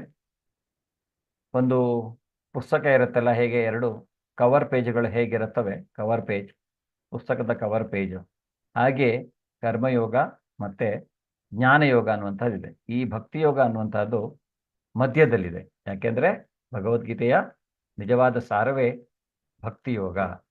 ಆದರೆ ಅಂದ್ರೆ ಇಲ್ಲಿ ಭಗವಂತ ಮುಂದೆ ಹೇಳ್ತಾನೆ, ಭಗವಂತನನ್ನ ಅವನಿರುವ ಹಾಗೆ ಅರ್ಥ ಮಾಡಿಕೊಳ್ಳುವುದು ಬಹಳ ಕಷ್ಟ ಅನ್ನುವಂಥದ್ದು. ಆದರೆ ಭಗವಂತನನ್ನ ಅರ್ಥ ಮಾಡ್ಕೊಳ್ಬೇಕು ಅಂತ ಹೇಳಿದ್ರೆ ಏನು, ನಮಗೆ ಅವನ ಕುರಿತಾಗಿ ನಮಗೆ ಆಸಕ್ತಿ ಇರಬೇಕು. ಅವನನ್ನು ನಾವು ದೇವೋತ್ತಮ ಪರಮಪುರುಷ ಅಂತ ಸ್ವೀಕಾರ ಮಾಡಬೇಕು. ಆಗ ಅವನ ಬಗ್ಗೆ ನಾವು ತಿಳ್ಕೊಳ್ಳಬಹುದು, ತಿಳಿಯುವಂತಹ ಒಂದು ಅರ್ಹತೆ ನಮಗೆ ಬರ್ತದೆ. ಇಲ್ಲ ಅಂದ್ರೆ ಅದು ಅವನನ್ನು ಅರ್ಥ ಮಾಡಿಕೊಳ್ಳುವುದು ಬಹಳ ಕಷ್ಟ. ಮುಂದೆ ಅವನು ಹೇಳ್ತಾನೆ ಅದನ್ನೇ. ಆಮೇಲೆ ಹೇಗೆ ನಾವು ಭಗವಂತನ ಕುರಿತಾಗಿ ತಿಳ್ಕೊಳ್ಳುವುದು, ಅರ್ಥ ಮಾಡಿಕೊಳ್ಳುವುದು ಅಂದ್ರೆ ಇಲ್ಲಿ ಒಂದು ಮುಖ್ಯವಾಗಿ ಒಂದು ಹೇಳ್ತಾನೆ, ತಚ್ಛೃಣು, ನೀನು ಕೇಳು. ಭಕ್ತಿಯಲ್ಲಿ 9 ವಿಧದ ಭಕ್ತಿ ಇದೆ, ನವವಿಧ ಭಕ್ತಿ ಅಂತ ಕರೀತೇವೆ. ಅದು ನಿಮ್ಗೆ ಮುಂದೆ ಅರ್ಥ ಆಗುತ್ತೆ. ಅದರಲ್ಲಿ ಮೊದಲನೇದಾಗಿ ಶ್ರವಣಂ, ಬಹಳ ಮುಖ್ಯ. ಶ್ರವಣ ಅಂದ್ರೆ ಭಗವಂತನ ಕುರಿತಾಗಿ ನಾವು ಕೇಳಬೇಕು.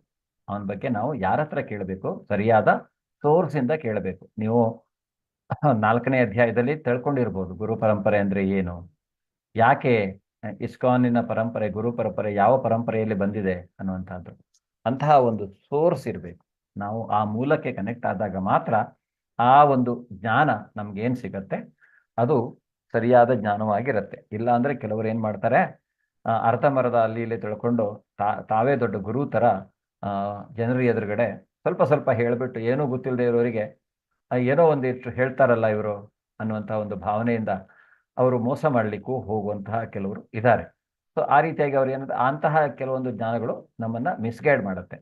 ಆದರೆ ಇಲ್ಲಿ ಯಾಕೆ ನಮಗೆ ಈ ಜ್ಞಾನ ಏನಂದ್ರೆ, ಈ ಸರಿಯಾದ ಸೋರ್ಸಿಂದ ನಾವು ಕೇಳದಂತಹ ಜ್ಞಾನ, ಸರಿಯಾದ ಮೂಲದಿಂದ ಬರುವಂತಹ ಈ ಜ್ಞಾನ ಏನಿದೆ ಅದು ಡೈರೆಕ್ಟ್ ಆಗಿ ಭಗವಂತನಿಂದ ಬರುವಂಥದ್ದು. ಆದ್ದರಿಂದ ಈ ಶ್ರೀಲಾ ಪ್ರಭುಪಾದರ ಈ ಪುಸ್ತಕ ಏನಿದೆ, ಭಗವದ್ಗೀತಾ ಯಥಾರೂಪ ಅಂತ ನಾವು ಹೇಳ್ತೇವೆ. ಸೊ ಆ ಭಗವದ್ಗೀತಾ ಯಥಾರೂಪದ ಆಧಾರದ ಮೇಲೆ ನಾವು ನಿಮಗೆ ಇವತ್ತು ಭಗವದ್ಗೀತೆಯ ಬಗ್ಗೆ ಹೇಳ್ತಾ ಇರುವಂತಹದ್ದು. ಅದರಿಂದ ನಾವು ಮುಖ್ಯವಾಗಿ ಭಗವಂತನ ಕುರಿತಾಗಿ ಕೇಳಬೇಕು. ಅದರ ಬಗ್ಗೆ ಶ್ರೀಮದ್ ಭಾಗವತಮಲ್ಲಿ ಹೇಳ್ತಾರೆ, ಶೃಣ್ವತಾಂ ಸ್ವಗತಃ ಕೃಷ್ಣ ಪುಣ್ಯ ಶ್ರವಣ ಕೀರ್ತನ ಹೃದಂತ್ಯಸ್ತು ಯ ಭದ್ರಾಣಿ ವಿಧುನೋತಿ ಸುಹೃತಾ ಸತಾಂ. ಮತ್ತೆ ಭಗವಂತನ ಕೃಷ್ಣನ ವಿಷಯವನ್ನು ನಾವು ಕೇಳಿ ತಿಳಿದುಕೊಳ್ಳಬೇಕು. ವೇದ ಸಾಹಿತ್ಯದಿಂದ, ಭಗವದ್ಗೀತೆಯಿಂದ ಇದನ್ನು ನಾವು ಕೇಳಿ ತಿಳಿದುಕೊಂಡಾಗ ಮಾತ್ರ ಅವನು ಯಾರು ಅನ್ನುವುದು ನಮಗೆ ಅರ್ಥವಾಗತ್ತೆ. ಇಲ್ಲ ಅಂದ್ರೆ ಬಹಳ ಕಷ್ಟ. ಅದರಿಂದ ಶ್ರೀಕೃಷ್ಣ ಅಂದ್ರೆ ಪ್ರತಿಯೊಂದು ಜೀವಿಗೂ ಒಬ್ಬ ಸ್ನೇಹಿಯಾಗಿರ್ತಾನೆ, ಅವನು ಹಿತೈಷಿಯಾಗಿರ್ತಾನೆ. ಮತ್ತೆ ಯಾರು ಅವನಲ್ಲಿ ಭಕ್ತಿಯನ್ನ ಮಾಡ್ತಾರೆ, ಯಾರು ಅವನಲ್ಲಿ ತಮ್ಮ ಮನಸ್ಸನ್ನ ಇಡ್ತಾರೆ, ಅಂಥವ್ರು ಹೇಳ್ತಾನಲ್ಲ, ಅಂಥವರಲ್ಲಿ ಅವನಿರ್ತಾನೆ ಅಥವಾ ಅವನಲ್ಲಿ ಅವರಿರ್ತಾರೆ ಅನ್ನುವಂಥದ್ದನ್ನು ಸಹಿತ ಹೇಳ್ತಾನೆ. ಅದರಿಂದ ನಾವು ಭಗವಂತನನ್ನು ಅರ್ಥ ಮಾಡಿಕೊಳ್ಬೇಕಂದ್ರೆ ನಾವೇನ್ ಮಾಡಬೇಕು, ಈ ಐಹಿಕ ಪ್ರಪಂಚದಿಂದ ಹೇಗೆ ನಾವು ಮಾಯೆಯಿಂದ ನಮ್ಮನ್ನು ನಾವು ಬೇರೆ ಮಾಡಿಕೊಂಡು ಹೋಗಬಹುದು ಅನ್ನುವಂಥದ್ದು.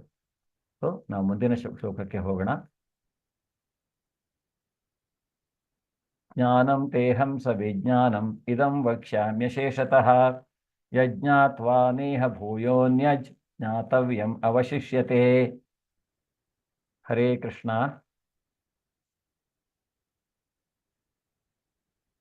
ಮಾತಾಜಿ ಓದ್ತೀರಾ ಇಲ್ಲ ಕಂಟಿನ್ಯೂ ಮಾಡ್ಕೊಂಡು ಹೋಗಿ? ಹರೇ ಕೃಷ್ಣ ಪ್ರಭುಜಿ. ಹರೇ ಕೃಷ್ಣ. ಈಗ ನಾನು ನಿನಗೆ ಇಂದ್ರಿಯ ಗೋಚರವಾದ ಜ್ಞಾನವನ್ನು, ಆಧ್ಯಾತ್ಮಿಕ ಜ್ಞಾನವನ್ನು ಸಂಪೂರ್ಣವಾಗಿ ತಿಳಿಸಿಕೊಡುತ್ತೇನೆ. ಇದನ್ನು ತಿಳಿದುಕೊಂಡ ಮೇಲೆ ನೀನು ತಿಳಿದುಕೊಳ್ಳಬೇಕಾದದ್ದು ಏನೂ ಇರುವುದಿಲ್ಲ. ಈಗ ಅವನು ಕೊಡ್ತಾ ಇರುವಂತಹ ಜ್ಞಾನವೇ ಹಾಗಿದೆ. ಈ ಜ್ಞಾನವನ್ನು ನಾವು ತಿಳಿದುಕೊಂಡ ಮೇಲೆ ಬೇರೆ ಏನನ್ನು ತಿಳ್ಕೊಳ್ಬೇಕಂತಿಲ್ಲ. ಯಾಕೆಂದ್ರೆ ಭಗವದ್ಗೀತೆಯ ಈ ಭಕ್ತಿಯನ್ನ ಮಾಡುವುದು ಅಥವಾ ಭಗವದ್ಗೀತೆಯ ಜ್ಞಾನವನ್ನು ನಾವು ಕೇಳೋದ್ರಿಂದ ಇದನ್ನ ಗ್ರಂಥರಾಜ ಅಂತ ಕರಿತೇವೆ. ಉಪನಿಷತ್ತು, ಗೀತೋಪನಿಷತ್ ಅಂತ ಹೇಳ್ತೇವೆ. ಉಪನಿಷತ್ತುಗಳು ವೇದಾಂತ ಸೂತ್ರಗಳಲ್ಲಿ ಬರುವಂತಹದ್ದು. ಉಪನಿಷತ್ತುಗಳಲ್ಲಿ ಯಾಕೆ ಉಪನಿಷತ್ತುಗಳಿರ್ತವೆ ಅಂದ್ರೆ ಅದರಿಂದ ನಾವು ಹೇಗೆ ಭಗವಂತನ ಸಾಕ್ಷಾತ್ಕಾರವನ್ನ ಪಡೆಯಬಹುದು ಅನ್ನುವುದನ್ನು ಅರ್ಥ ಮಾಡಿಕೊಳ್ಳುವುದಕ್ಕೆ. ಅದರಿಂದ ಇದನ್ನು ನಾವು ಭಗವದ್ಗೀತೆಯನ್ನ ಗೀತ ಉಪನಿಷತ್ ಅಂತ ಕರಿತೇವೆ, ಅಥವಾ ಇದು ಭಗವದ್ಗೀತಾ ಗ್ರಂಥರಾಜ. ಆದರೆ ಯಾವ ವೇದಗಳಿಂದ ನಾವು ವೇದಗಳನ್ನ ಅಭ್ಯಾಸ ಮಾಡಿ, ಸತತವಾಗಿ ವೇದಗಳನ್ನ ಅಭ್ಯಾಸ ಮಾಡಿ ಅದರಲ್ಲಿ ಹೇಳಿರುವುದನ್ನ ದಿನನಿತ್ಯದಲ್ಲಿ ರೂಢಿಸಿಕೊಂಡು ಮಾಡಿಕೊಂಡು ಹೋಗೋದು, ಆ ರೀತಿಯಾಗಿ ಮಾಡುವುದಕ್ಕಿಂತ ಇಲ್ಲಿ ಅವನು ಹೇಳಿರುವಂತಹ ರೀತಿಯಲ್ಲಿ ನಾವು ಭಕ್ತಿಯನ್ನ ಮಾಡುವುದರಿಂದ ಸಹಿತ ಅಲ್ಲಿ ಪಡೆಯುವಂತಹ ಫಲಗಳನ್ನು ನಾವಿಲ್ಲಿ ಪಡೆಯಬಹುದು ಅನ್ನೋದನ್ನ ಅವನು ಹೇಳ್ತಾನೆ. ಅಂತಹ ಒಂದು ಜ್ಞಾನವನ್ನ ಇಲ್ಲಿ ಅವನು ತಿಳಿಸ್ಕೊಡ್ತಾ ಇದ್ದಾನೆ. ಅದರಿಂದ ಅವನು ಹೇಳ್ತಾ ಇದ್ದಾನೆ, ಇದನ್ನ ತಿಳಿದ ಮೇಲೆ ನೀನು ತಿಳಿಯಬೇಕಾದದ್ದು ಏನೂ ಇಲ್ಲ ಅನ್ನೋದನ್ನ ಹೇಳ್ತಾನೆ. ಮನುಷ್ಯಾಣಾಂ ಸಹಸ್ರೇಶು ಕಶ್ಚಿತ್ ಯತತಿ ಸಿದ್ಧಯೇ ಯತತಾಮಪಿ ಸಿದ್ಧಾನಾಂ ಕಶ್ಚಿನ್ ಮಾಂ ವೇತಿ ತತ್ವತಃ. ಹರೇ ಕೃಷ್ಣ. ಸಾವಿರಾರು ಜನರಲ್ಲಿ ಒಬ್ಬನು ಪರಿಪೂರ್ಣತೆಗಾಗಿ ಪ್ರಯತ್ನಿಸಬಹುದು. ಪರಿಪೂರ್ಣತೆಯನ್ನು ಸಾಧಿಸುವವರಲ್ಲಿ ಒಬ್ಬನು ನನ್ನನ್ನು ನಿಜವಾಗಿ ಅರ್ಥ ಮಾಡಿಕೊಂಡಿದ್ದಾನೆ ಎಂದು ಹೇಳುವುದು ಕಷ್ಟ. ಸೊ ಭಗವಂತನನ್ನ ಅರ್ಥ ಮಾಡಿಕೊಳ್ಳಬೇಕು ಅಂತ ತುಂಬಾ ಜನರು ಟ್ರೈ ಮಾಡಬಹುದು. ಆದರೆ ಭಗವಂತನ ಸಾಕ್ಷಾತ್ಕಾರದಲ್ಲಿ 3 ಹಂತಗಳು. ಯಾವುದದು? ಯಾರಾದ್ರೂ ಹೇಳ್ತೀರಾ? ಬ್ರಹ್ಮನ್ ಸಾಕ್ಷಾತ್ಕಾರ, ಹಾ, ಪರಮಾತ್ಮ ಸಾಕ್ಷಾತ್ಕಾರ, ಭಗವಾನ್ ಸಾಕ್ಷಾತ್ಕಾರ. ಬ್ರಹ್ಮನ್ ಪರಮಾತ್ಮೇತಿ ಭಗವಾನ್ ಇತಿ ಶಬ್ದತೆ ಅಲ್ವಾ? ಬ್ರಹ್ಮೇತಿ ಪರಮಾತ್ಮೇತಿ ಭಗವಾನ್ ಇತಿ ಶಬ್ದತೆ. ಬ್ರಹ್ಮನ್ ಸಾಕ್ಷಾತ್ಕಾರ ಅಂದ್ರೆ ಏನು? ಭಗವಂತನ ನಿರಾಕಾರ ರೂಪ ಅಥವಾ ಬ್ರಹ್ಮಜ್ಯೋತಿ.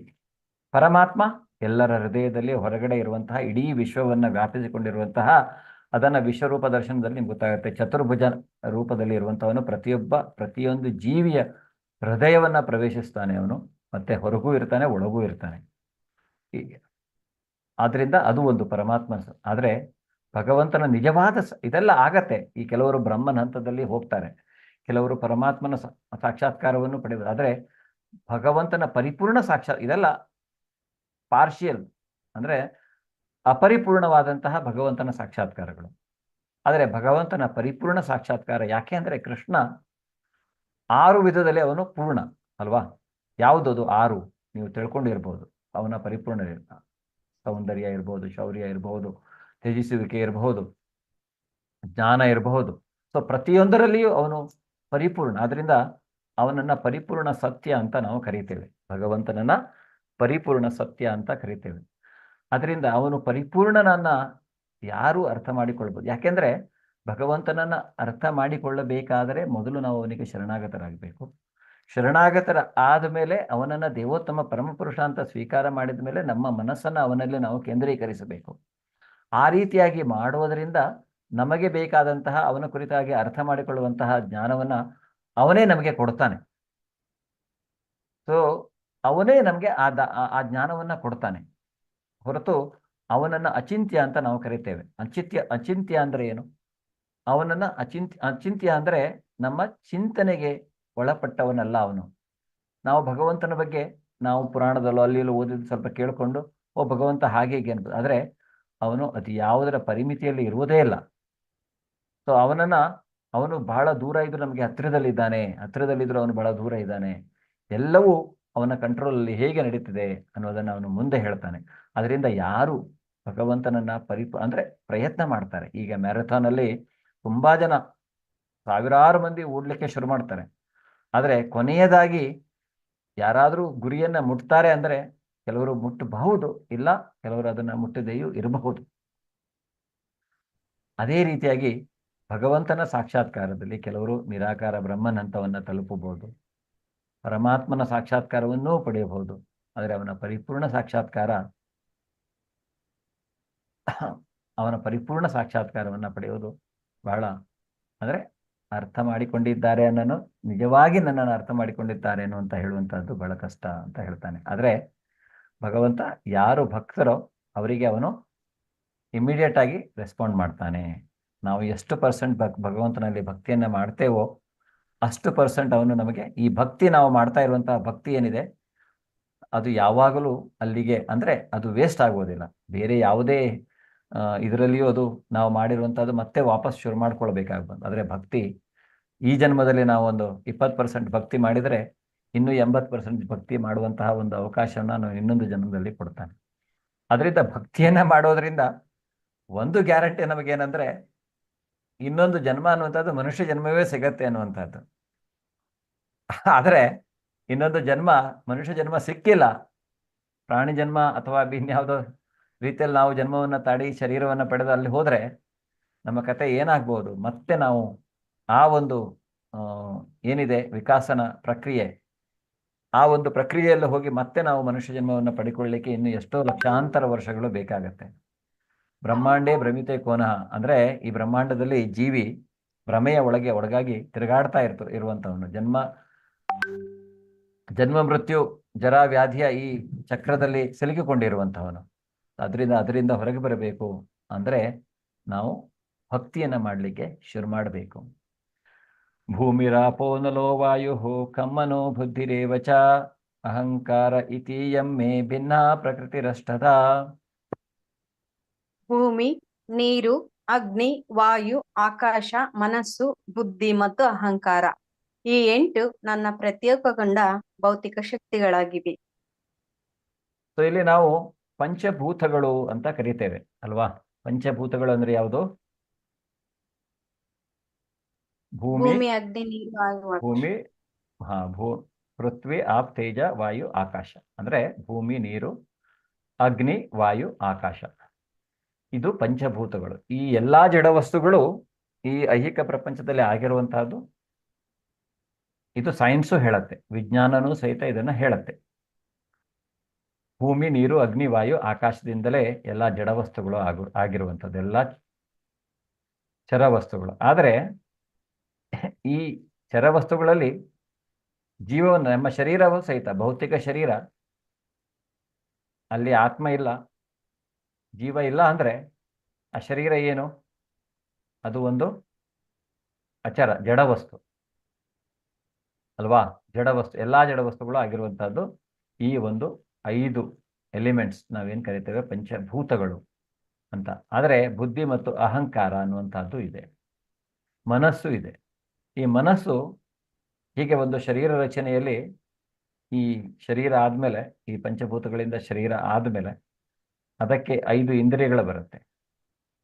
5 ಇಂದ್ರಿಯಗಳ ಜೊತೆಗೆ 6ನೇ ಇಂದ್ರಿಯ ಬರುತ್ತೆ, ಅದು ಮನಸ್ಸು ಅಂತ. ಈ ಮನಸ್ಸನ್ನು ನಾವು ಇಂಗ್ಲೀಷ್ನಲ್ಲಿ ಏನು ಹೇಳ್ತೇವೆ ಅಂದರೆ ಮೀನಿಂಗ್ ಮೇಕಿಂಗ್ ಮಷಿನ್ ಅಂತ. ಯಾವಾಗಲೂ ಒಂದಲ್ಲ ಒಂದು ರೀತಿಯಲ್ಲಿ ಅದು ಚಂಚಲ ಹಿ ಮನಃಕೃಷ್ಣ ಪ್ರಮಾಥಿ ಬಲಭದ್ರ. ಈ ಮನಸ್ಸು ಅನ್ನುವಂಥದ್ದು ಯಾವಾಗಲೂ ಒಂದಲ್ಲ ಒಂದು ರೀತಿಯಲ್ಲಿ ಚಂಚಲವಾಗಿರುವಂಥದ್ದು, ಒಂದಲ್ಲ ಒಂದು ರೀತಿಯಲ್ಲಿ ಆಲೋಚನೆ ಮಾಡ್ತಾ ಇರುವಂಥದ್ದು, ಆಲೋಚನೆ ಮಾಡುವಂಥದ್ದು, ಮತ್ತೆ ಪ್ರತಿಯೊಂದಕ್ಕೂ ಅರ್ಥ ಕಲ್ಪಿಸುವಂಥದ್ದು.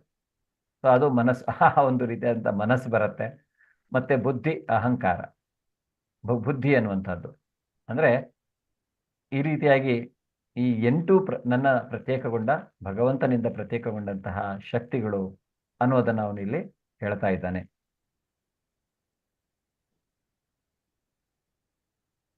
ಅಪರೇಯಮಿತಸ್ತನ್ಯಾಂ ಪ್ರಕೃತಿಂ ವಿಧಿ ಮೇ ಪರಾಂ ಜೀವಭೂತಾಂ ಮಹಾಬಾಹೋ ಜಯೇಧಂ ಧಾರ್ಯತೆ ಜಗತ್. ಮಹಾಬಾಹುವಾದ ಅರ್ಜುನನೇ, ಇದಲ್ಲದೆ ನನ್ನ ಇನ್ನೂ ಶ್ರೇಷ್ಠವಾದ ಮತ್ತೊಂದು ಶಕ್ತಿ ಇದೆ. ಅದು ಈ ಭೌತಿಕ ಮತ್ತು ಕೆಳಮಟ್ಟದ ಪ್ರಕೃತಿಯ ಸಂಪನ್ಮೂಲಗಳನ್ನು ಬಳಸಿಕೊಳ್ಳುತ್ತಿರುವ ಜೀವಿಗಳಿಂದ ಆದದ್ದು. ಸೊ ಈಗ ಅವನು ಹೇಳಿದ 8 ಶಕ್ತಿಗಳು, ಅದನ್ನ ಬಿಟ್ಟು ಇನ್ನೂ ಒಂದು ತನ್ನ ಶಕ್ತಿ ಇದೆ ಅನ್ನೋದನ್ನ ಇಲ್ಲಿ ಹೇಳ್ತಾ ಇದ್ದಾನೆ. ಅದು ಈ ಜೀವಿಗಳಿಂದ ಆಗಿರುವಂತಹದ್ದು, ಈ ಐಹಿಕ ಭೌತಿಕ ಪ್ರಪಂಚದ ಬಗ್ಗೆ ಹೇಳ್ತಾ ಇದ್ದಾನೆ. ಸೊ ಇಲ್ಲಿ 84 ಲಕ್ಷ ಜೀವರಾಶಿಗಳಿದೆ. ಆ 84 ಲಕ್ಷ ಜೀವರಾಶಿಗಳು ಸಹಿತ ಇರಲಿಕ್ಕೆ ಸಾಧ್ಯ ಎಲ್ಲಿ ಅಂದರೆ ಐಹಿಕ ಪ್ರಪಂಚದಲ್ಲಿ. ಆಧ್ಯಾತ್ಮಿಕ ಪ್ರಪಂಚದಲ್ಲಿ ಈ ಎಲ್ಲ ಜೀವರಾಶಿಗಳು ಇಲ್ಲ. ಅಲ್ಲಿ ಆಧ್ಯಾತ್ಮಿಕ ಶರೀರವನ್ನು ಪಡೆದಿರುವಂತಹ ಜೀವಿಗಳು, ಜೀವಭೂತ ಸನಾತನ ಭಗವಂತನಿಂದ ಪ್ರತ್ಯೇಕಗೊಂಡ ಜೀವಿಗಳು ಯಾರು? ಅವನ ಭಕ್ತರು ಮತ್ತು ಭಗವಂತ. ಅಲ್ಲಿ ಇರುವಂಥದ್ದು ಆಧ್ಯಾತ್ಮಿಕ ಶರೀರವನ್ನು ಪಡೆದು, ಅದು ನಿತ್ಯ ಶರೀರ, ಶಾಶ್ವತವಾದಂತಹ ಶರೀರ. ಆದರೆ ಈ ಭೌತಿಕ ಶರೀರ ಅನ್ನುವಂಥದ್ದು ಅಶಾಶ್ವತವಾದಂಥದ್ದು, ಅನಿತ್ಯ. ಅದರಿಂದ ಅವನು ಹೇಳ್ತಾ ಇದ್ದಾನೆ ಇಲ್ಲಿ ಏನಂದ್ರೆ, ಆ ಒಂದು ಈ ಐಹಿಕ ಪ್ರಪಂಚದ ಬಗ್ಗೆ ಹೇಳ್ತಾ ಇದ್ದಾನೆ. ಈ ಐಹಿಕ ಪ್ರಪಂಚ ಅನ್ನುವಂತಹದ್ದು ಕೆಳಮಟ್ಟದ ಸಂಪನ್ಮೂಲಗಳನ್ನು ಬಳಸಿಕೊಳ್ಳುವಂತಹ ಜೀವಿಗಳಿಂದ ಆದದ್ದು. ಎಲ್ಲಾ ಜೀವಿಗಳು ಇರಲಿಕ್ಕೆ ಇಲ್ಲಿ ಸಾಧ್ಯ ಐಹಿಕ ಪ್ರಪಂಚದಲ್ಲಿ ಮಾತ್ರ ಅನ್ನುವಂಥದ್ದು. ಯಾಕೆಂದ್ರೆ ಇಲ್ಲಿ ಯಾಕೆ ಬೇರೆ ಬೇರೆ ರೀತಿಯಾದಂತಹ ಶರೀರವನ್ನು ಅವನು ಕೊಡ್ತಾ ಇದ್ದಾನೆ? ಅವರವರ ಕರ್ಮದ ಫಲಗಳ ಮೇಲೆ. ಈ ರೀತಿಯಾಗಿ ಜೀವಿಗಳು ಅಂದ್ರೆ ಅಲ್ಲಿ ಅವರು ಸೇರ್ಕೊಳ್ತಾರೆ ಅನ್ನುವಂಥದ್ದು ನೀವು ನೋಡಿರ್ಬೋದು, ಕೇಳಿರ್ಬೋದು 5ನೇ ಅಧ್ಯಾಯದಲ್ಲಿ ಅಲ್ವಾ. ಭರತ ಮಹಾರಾಜನ ಕಥೆಯನ್ನ ಕೇಳುವಾಗ ಕೇಳಿರ್ಬೋದು ಹೇಗೆ ಅವನು ಜಿಂಕೆಯ ಭಾವನೆಯಲ್ಲಿ ಅವನು ಹೇಗೆ ಶರೀರ ಬಿಟ್ಟ, ಜಿಂಕೆಯ ಶರೀರವನ್ನ ಪಡೆದಂತ. ಅದೇ ರೀತಿಯಾಗಿ ಜೀವಿಗಳು ತಮ್ಮ ತಮ್ಮ ಯಾವ ಭಾವದಲ್ಲಿ ಶರೀರವನ್ನ ತ್ಯಾಗ ಮಾಡ್ತಾರೆ ಅದು ನಾಳೆ ನಿಮಗೆ ಬರುತ್ತೆ, ನಾಳೆ ಅಧ್ಯಾಯದಲ್ಲಿ ನಿಮಗೆ ಕಂಪ್ಲೀಟ್ ಆಗಿ ಅರ್ಥ ಆಗತ್ತೆ. ಸೊ ಆ ರೀತಿಯಾಗಿ ಅವರು ಬೇರೆ ಬೇರೆ ಶರೀರವನ್ನ ಪಡಿತಾರೆ. ಸೊ ಆ ರೀತಿಯಾದಂತಹ ಒಂದು ಐಹಿಕ ಪ್ರಪಂಚ ಅನ್ನುವಂಥದ್ದನ್ನು ಅವನು ಹೇಳ್ತಾನೆ, ಅದು ಸಹಿತ ನನ್ನದೇ ಆದ ಒಂದು ಶಕ್ತಿ ಅನ್ನುವಂಥದ್ದು. ಆದರೆ ಈ ಶಕ್ತಿಯ ಬಗ್ಗೆ ಅವನು ಏನು ಹೇಳ್ತಾ ಇದ್ದಾನೆ?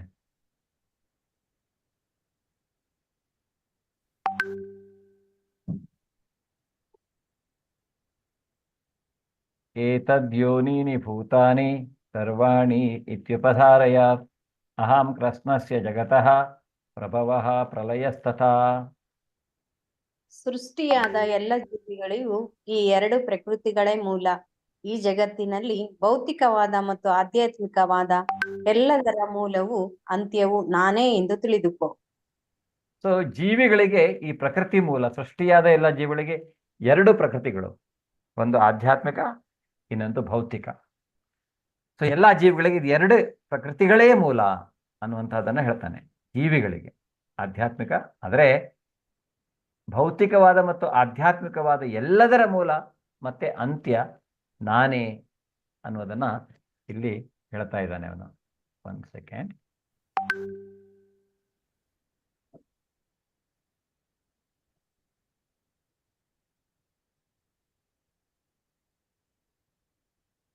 ಈ ಐಹಿಕ ಜಗತ್ತು ಆಧ್ಯಾತ್ಮಿಕ ಚೈತನ್ಯದ ಆಧಾರದ ಮೇಲೆ ವ್ಯಕ್ತವಾಗಿರುವಂತಹದ್ದು.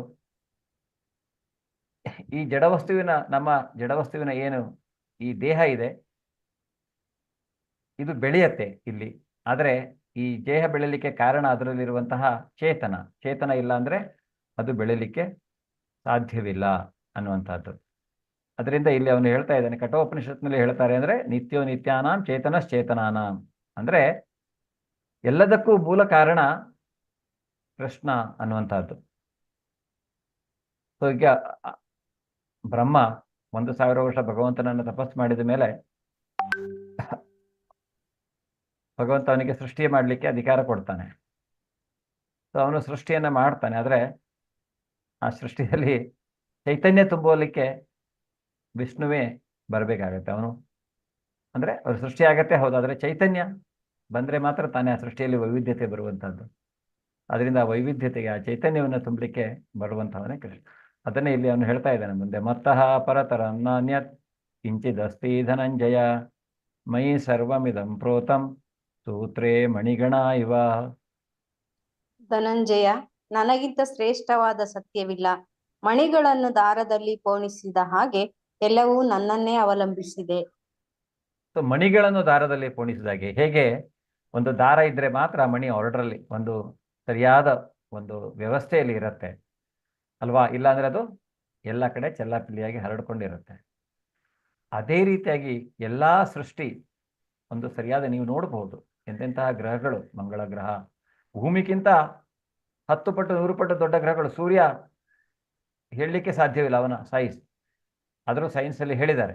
ಸೊ ಅಂತಹ ಗ್ರಹಗಳೆಲ್ಲ ತೇಲ್ತಾ ಇವೆ ಅಂತ ಹೇಳ್ತಾರೆ.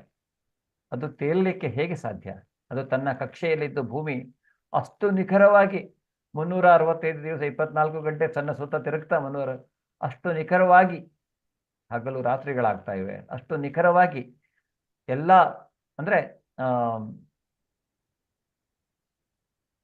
ಅದು ವರ್ಷ ಅಂದ್ರೆ ನಾವೇನು ಮಾಡ್ಕೊಂಡಿದ್ದೇವೆ, ಸೊ ಪ್ರತಿಯೊಂದು ಅಷ್ಟು ನಿಖರವಾಗಿ ಆಗ್ತಾ ಇರ್ಲಿಕ್ಕೆ, ಮತ್ತೆ ಅದು ತನ್ನ ಕಕ್ಷೆಯಲ್ಲಿ ಇದ್ದು ಅಲ್ವಾ, ಅದು ತಿರುಗ್ಲಿಕ್ಕೆ ನಾವೇನು ಗುರುತ್ವಾಕರ್ಷಣ ಶಕ್ತಿ ಅಂತ ಇವತ್ತು ಹೇಳ್ತೇವೆ. ಅವನು ಹೇಳ್ತಾ ಇದ್ದಾನೆ ಏನು, ಮೈ ಸರ್ವಮಿದಂ ಪ್ರೋತಂ, ಎಲ್ಲವೂ ನನ್ನನ್ನು ಅವಲಂಬಿಸಿದೆ, ನನಗಿಂತ ಶ್ರೇಷ್ಠವಾದ ಸತ್ಯವೇ ಇಲ್ಲ ಅಂತ ಅವನಿಲ್ಲಿ ಹೇಳ್ತಾ ಇದ್ದಾನೆ. ಅವನೇ ಎಲ್ಲದಕ್ಕೂ ಕಾರಣ ಅನ್ನೋದನ್ನ ಇಲ್ಲಿ ನಾವು ಮತ್ತೆ ಈ ಶ್ಲೋಕದಿಂದ ಅರ್ಥ ಮಾಡಿಕೊಳ್ಳಬಹುದು. ಅವನು ಹೇಳ್ತಾ ಇರುವಂತಹದ್ದು ಏನಂದ್ರೆ, ಈಶ್ವರ ಪರಮಃ ಕೃಷ್ಣ ಸಚ್ಚಿದಾನಂದ ವಿಗ್ರಹ ಅಂತ ನಾವು ತಿಳ್ಕೊಂಡಿದ್ದೇವೆ ಅವನ ಬಗ್ಗೆ. ಅಂದರೆ ಅವನು ಆದಿಪುರುಷ ಅಲ್ವಾ? ಸೊ ಅದಕ್ಕೆ ಶ್ವೇತಾಶ್ವತರ ಉಪನಿಷತ್ನಲ್ಲಿ ಅವನ ಕುರಿತಾಗಿ ಹೇಳ್ತಾ ಇರುವಂತಹದ್ದು ಏನಂದ್ರೆ ತಥೋ ಯತ್ ಉತ್ತರತಂ ತದ್ ಅರೂಪಂ ಅನಾಮಯಂ ಯ ಏತದ್ ವಿದುರ್ ಅಮೃತಾಸ್ತೆ ಭವಂತಿ ಅಥೇತರೇ ದುಃಖಂ ಏವಾಪಿಯಂತಿ. ಅಂದ್ರೆ ಈ ಐಹಿಕ ಜಗತ್ತಿನಲ್ಲಿ ವಿಶ್ವದಲ್ಲಿರುವ ಆದಿಜೀವಿಯಾದ ಬ್ರಹ್ಮನನ್ನು ದೇವತೆಗಳು, ಮನುಷ್ಯರು ಮತ್ತು ಕೆಳವರ್ಗದ ಪ್ರಾಣಿಗಳಲ್ಲಿ ಅತಿ ಶ್ರೇಷ್ಠ ಎಂದು ತಿಳಿಯುತ್ತಾರೆ. ಆದರೆ ಬ್ರಹ್ಮನ ಆಚೆಗೆ ಇವನಿದ್ದಾನೆ, ದಿವ್ಯನಿದ್ದಾನೆ. ಅವನಿಗೆ ಭೌತಿಕ ರೂಪವಿಲ್ಲ. ಅವನು ಎಲ್ಲಾ ಐಹಿಕ ಕಲ್ಮಶದ ಅಂಟಿನಿಂದ ಮುಕ್ತನಾಗಿರ್ತಾನೆ. ಅವನನ್ನು ಯಾರು ಅರಿತಿರ್ತಾರೋ ಅವರು ಅಲೌಕಿಕರಾಗಿರ್ತಾರೆ ಅನ್ನೋದನ್ನ ಇಲ್ಲಿ ಹೇಳ್ತಾರೆ. ಅದೇ ರೀತಿಯಾಗಿ ಶ್ವೇತಾಶ್ವತರ ಉಪನಿಷತ್ನಲ್ಲಿ ಅವನ ಬಗ್ಗೆ ಹೇಳುವಂತಹದ್ದು ಅಂದ್ರೆ ವೇದಾಹಂ ಏತಂ ಪುರುಷಂ ಮಹಾಂತಂ ಆದಿತ್ಯವರ್ಣಂ ತಮಸಃ ಪುರಸ್ತಾತ್ ತಮ್ ಏವ ವಿದ್ಯಾನ್ ಅತಿಮೃತ್ಯುಂ ಇತಿ ನಾಣ್ಯ ಪಂತಹ ವಿದ್ಯತಾಯನಾಯ ಯಸ್ಮಾತ್ ಪರಂ ನಾ ಪರಂ ಆಸ್ತಿ ಕಿಂಚಿದ್ ಯಸ್ಮಾನ್ ನಾಣಿ ಯೋನ ಜಾಯಸ್ತ ಕಿಂಚಿದ್ ವೃಕ್ಷ ಇವ ಸ್ತಬ್ಧೋ ದಿವಿ ತಿಷ್ಯತ್ತಿ ಏಕಸ್ತೇನೇದಂ ಪೂರ್ಣಂ ಪುರುಷೇಣ ಸರ್ವಂ. ಅಂದ್ರೆ ಎಲ್ಲ ಪರಿಕಲ್ಪನೆಗಳನ್ನ ಮೀರಿದ ದೇವೋತ್ತಮ ಪರಮಪುರುಷನನ್ನ ನಾನು ಬಲ್ಲೆ, ಅವನನ್ನು ಅರಿತವನು ಮಾತ್ರ ಹುಟ್ಟು ಸಾವುಗಳ ಬಂಧನದಿಂದ ಅವನನ್ನು ಬಿಡಿಸ್ಕೊಳ್ಳಿಕ್ಕೆ ಸಾಧ್ಯ. ಅದರಿಂದ ನಮಗೆ ಮೋಕ್ಷ ಬೇಕು ಅಂದ್ರೆ ಈ ಜನ್ಮ ಮೃತ್ಯು ಜರಾ ವ್ಯಾಧಿಯಿಂದ ಬಿಡುಗಡೆ, ಸಂಪೂರ್ಣವಾಗಿ ಬಿಡುಗಡೆ ಬೇಕು ಅಂದ್ರೆ ಅವನನ್ನ ಬಿಟ್ಟು, ಯಾಕೆಂದ್ರೆ ಅವನು ಪರಮೋನ್ನತನು. ಅವನು ಅತಿ ಚಿಕ್ಕದಾದಂತಹ ಅಣುವಿನ ಹೃದಯವನ್ನ ಪ್ರವೇಶ ಮಾಡ್ತಾನೆ, ಅಥವಾ ಅವನು ಬೃಹತ್ತಾದಂತಹ ಇಡೀ ವಿಶ್ವವನ್ನೇ ವ್ಯಾಪಿಸಿಕೊಂಡಿದ್ದಾನೆ ಒಂದೇ ಅಂಶದಲ್ಲಿ ಪರಮಾತ್ಮನಾಗಿ. ಅದರಿಂದ ಅವನು ಏನಿರ್ತಾನೆ ಅಂದ್ರೆ ಎಲ್ಲ ಕಡೆ ಈ ಐಹಿಕ ಪ್ರಪಂಚದ ವಿಷಯಕ್ಕೆ ಬಂದಾಗ ಅವನು ಬಹಳ ತಟಸ್ಥನಾಗಿರ್ತಾನೆ. ಇಲ್ಲಿ ನಿಯಮಗಳಿವೆ, ಅವನು ನಿಯಾಮಗಳನ್ನ ವಿಧಿಸಿರ್ತಾನೆ. ಆ ನಿಯಮಗಳ ಪ್ರಕಾರ ಈ ಐಹಿಕ ಪ್ರಪಂಚ ಅನ್ನುವಂತಹದ್ದು ನಡೀತಾ ಇರುತ್ತೆ. ಆದರೆ ನಾವು ಅಂದ್ರೆ ಆ ನಿಯಮಗಳನ್ನ ಮೀರಬೇಕು. ನಿಯಮಗಳನ್ನ ಮೀರುವುದಂದ್ರೆ ಏನು? ನಿಯಮಗಳನ್ನ ಮೀರುವುದಂದ್ರೆ ಅನೈತಿಕವಾಗಿ ಏನನ್ನು ಮಾಡುವಂತಹದ್ದಲ್ಲ. ನೈತಿಕವಾಗಿ ನಾವು ಮಾಡಿ ಅವನಲ್ಲಿ ಮನಸ್ಸನ್ನ ಇಟ್ಟು ಈ ಐಹಿಕ ಪ್ರಪಂಚದ ಗುಣಗಳು, ಮುಖ್ಯವಾಗಿ ನಾವು ಹೇಳುವಂತಹದ್ದು ಇಲ್ಲಿ ಸತ್ವಗುಣ, ರಜೋಗುಣ, ತಮೋಗುಣಗಳು. ಅಟ್ಲೀಸ್ಟ್ ರಜೋಗುಣ ತಮೋಗುಣಗಳನ್ನು ನಾವು ಮೀರಬೇಕು ಅನ್ನುವಂತಹದ್ದು ಅದನ್ನು ಹೇಳ್ತಾನೆ ಅವನು ಮುಂದೆ.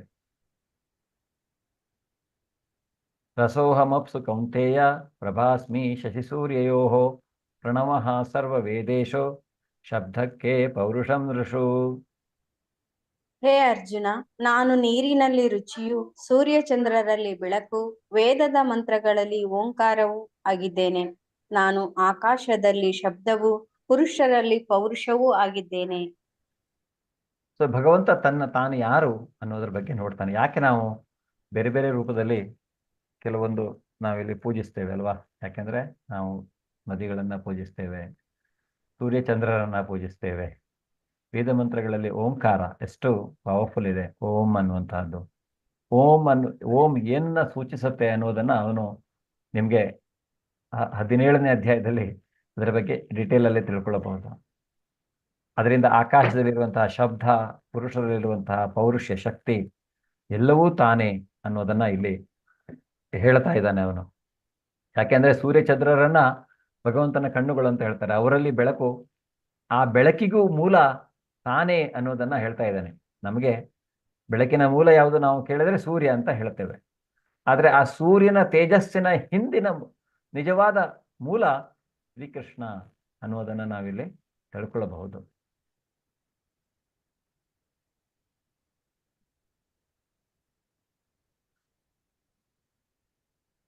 ಅದನ್ನ ಆ ರೀತಿಯಾಗಿ ಅವನು ಹೇಳ್ತಾ ಇದ್ದಾನೆ. ನೆಕ್ಸ್ಟ್ ಹೇಳ್ತಾನೆ, ನಾನು ಭೂಮಿಯಲ್ಲಿರುವಂತಹ ಪರಿಮಳ, ನಾನು ಅಗ್ನಿಯಲ್ಲಿರುವಂತಹ ತೇಜಸ್ಸು, ಎಲ್ಲಾ ಜೀವಿಗಳಲ್ಲಿ ನಾನೇ ಜೀವ, ಎಲ್ಲಾ ತಪಸ್ವಿಗಳ ತಪಸ್ಸು ತಾನು ಅನ್ನೋದನ್ನ ಹೇಳ್ತಾನೆ. ಎಲ್ಲಾ ಅಸ್ತಿತ್ವಗಳ ಮೂಲ ಬೀಜ, ಅಂದ್ರೆ ಪ್ರತಿಯೊಂದು ಇರಬೇಕಾದ್ರೆ ಅದಕ್ಕೆ ಬೀಜ ಬೇಕಲ್ಲ, ಆ ಬೀಜ ಇದ್ರೆ ತಾನೇ ಅದು ಮುಂದೆ ಮರ ಆಗುವಂತಹದ್ದು. ಅದರಿಂದ ಎಲ್ಲದಕ್ಕೂ ನಿಜವಾದ ಮೂಲ ಬೀಜ ತಾನು. ಬುದ್ಧಿವಂತರಲ್ಲಿ ಕೆಲವರಲ್ಲಿ ಬುದ್ಧಿ ಇರುತ್ತೆ, ಶಕ್ತಿ ಇದೆ, ಬುದ್ಧಿಶಕ್ತಿ, ಕೆಲವರು ಹೆಮ್ಮೆ ಪಡ್ತಾರೆ. ಆದ್ರೆ ಆ ಬುದ್ಧಿವಂತರ ಬುದ್ಧಿಶಕ್ತಿ ತಾನು ಅಂತ ಹೇಳ್ತಾನೆ. ಆ ಬುದ್ಧಿ ಭ್ರಮೆಗೆ ಹೋಗೋದಕ್ಕೆ ಹೆಚ್ಚು ಸಮಯ ಬೇಡ. ಅಂದ್ರೆ ಆ ಬುದ್ಧಿ ಭಗವಂತನಲ್ಲಿ ಸ್ಥಿರವಾಗಿಲ್ಲದೆ ಇದ್ರೆ, ಅದರಿಂದ ಎಲ್ಲಾ ಶಕ್ತಿಶಾಲಿಗಳ ಶಕ್ತಿಯು ಅಷ್ಟೇ. ಯಾರಾದ್ರೂ ತನಗೆ ತುಂಬಾ ಶಕ್ತಿ ಇದೆ ಅಂತ ಅಹಂಕಾರದಿಂದ ಬೀಕೊಂಡ್ರೆ ಆ ಶಕ್ತಿಗೆ ಕೊಲ್ಯಾಪ್ಸ್ ಆಗ್ಲಿಕ್ಕೂ ಎಷ್ಟೊತ್ತು ಬೇಡ. ಆದರೆ ಆ ಶಕ್ತಿ ನಿಜವಾದ ಶಕ್ತಿ, ಅದರ ನಿಜವಾದ ಉದ್ದೇಶ ಈಡೇರಬೇಕಂದ್ರೆ ಆ ಶಕ್ತಿ ಯಾರೂ ಅಲ್ಲ, ಅಲ್ಲಿರುವಂತಹ ಭಗವಂತ ಅನ್ನುವಂತಹದ್ದನ್ನು ನಾವು ತಿಳ್ಕೊಳ್ಬೇಕಾಗತ್ತೆ. ನಾನು ರಾಗ ಮತ್ತು ಕಾಮಗಳಿಲ್ಲದ ಬಲಶಾಲಿಗಳ ಬಲ, ಅಂದ್ರೆ ರಾಗ ಕಾಮ ಯಾವುದಾದ್ರೂ ಬಗ್ಗೆ ಆಸಕ್ತಿ ಇರುವಂತಹದ್ದು ಅಥವಾ ಫಲಾಪೇಕ್ಷೆ ಇರುವಂತಹದ್ದು, ಆ ರೀತಿಯಾಗಿರುವಂಥ ಬಲಶಾಲಿಗಳ ಬಲ ತಾನು ಅಂತ ಹೇಳ್ತಾನೆ. ಧರ್ಮ ವಿರುದ್ಧವಲ್ಲದ ಕಾಮ, ಅಂದ್ರೆ ಇಲ್ಲಿ ವರ್ಣಾಶ್ರಮ ವ್ಯವಸ್ಥೆ ವರ್ಣಾಶ್ರಮ ವ್ಯವಸ್ಥೆಗಿಂತ ನಾವು ಈ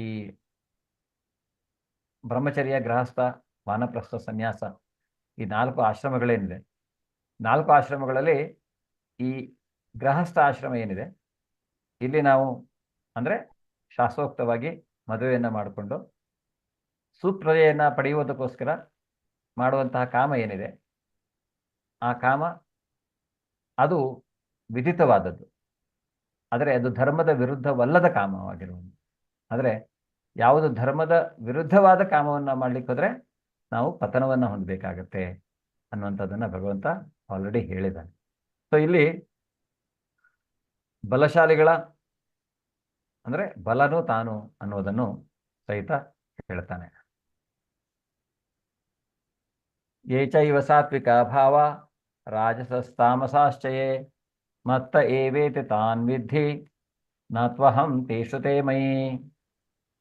ಇದನ್ನು ತಿಳಿದುಕೋ, ಸಾತ್ವಿಕ, ರಾಜಸ, ತಾಮಸ ಸ್ಥಿತಿಗಳೆಲ್ಲ ನನ್ನ ಶಕ್ತಿಯಿಂದ ಪ್ರಕಟವಾದವು.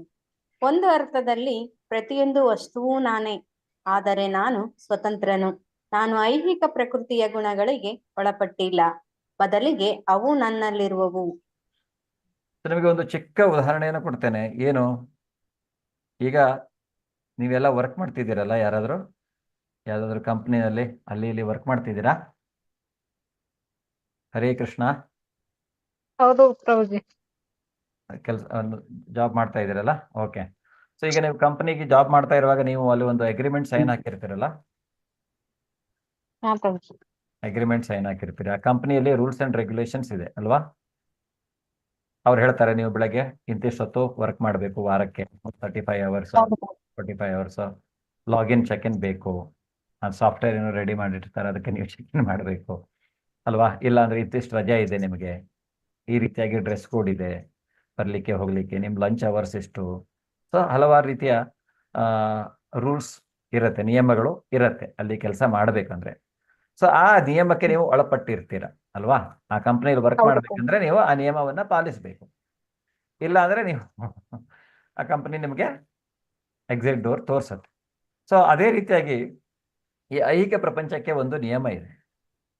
ಆ ಐಹಿಕ ಪ್ರಪಂಚದಲ್ಲಿ ನಿಜವಾಗಿ ಇಲ್ಲಿ ಜನರು ಬೇರೆ ಬೇರೆ ರೀತಿ ಇರ್ತಾರೆ. ಯಾಕೆ ಅನ್ನೋಂಥದ್ದು ನಾವು ನೋಡ್ಲಿಕ್ಕೆ ಹೋದ್ರೆ ಅವನು ಮೊದಲನೇದಾಗಿ ಇಲ್ಲಿ ಹೇಳ್ತಾನೆ ಸಾತ್ವಿಕ, ರಾಜಸ, ತಾಮಸ ಸ್ಥಿತಿಗಳು ಅಂತ. ಅವು ಸಹಿತ ತನ್ನಿಂದ ಬಂದಿರುವಂತಹದ್ದು. ಇದಕ್ಕೋಸ್ಕರ ಒಂದು ಡೆಡಿಕೇಟೆಡ್ ಅಧ್ಯಾಯ ಇದೆ. 13ನೇ ಅಧ್ಯಾಯ ನಿಮಗೆ ಡೆಡಿಕೇಟೆಡ್ ಪ್ರಕೃತಿಯ 3 ಗುಣಗಳು, ಡೆಡಿಕೇಟೆಡ್ ಅಧ್ಯಾಯ ಇದೆ. ಅದರ ಬಗ್ಗೆ ನೀವು ತಿಳ್ಕೊಳ್ಬಹುದು. ಓಕೆ, ಆವಾಗ ಈ 3 ಗುಣಗಳ ಬಗ್ಗೆ. ಆದರೆ ಈ 3 ಗುಣಗಳನ್ನ ನಾವು ನಿಜವಾಗಿ ಹೇಳುವಂತಹದ್ದು ಏನಂದ್ರೆ ಮಾಯೆ. ಅದನ್ನ ಮಹಾಮಾಯೆ ಅಂತ ಕರಿತೇವೆ. ಭಗವಂತನ ಮಾಯೆಯಲ್ಲಿ 2 ವಿಧ, ಒಂದು ಮಹಾಮಾಯೆ, ಇನ್ನೊಂದು ಯೋಗ ಮಾಯೆ.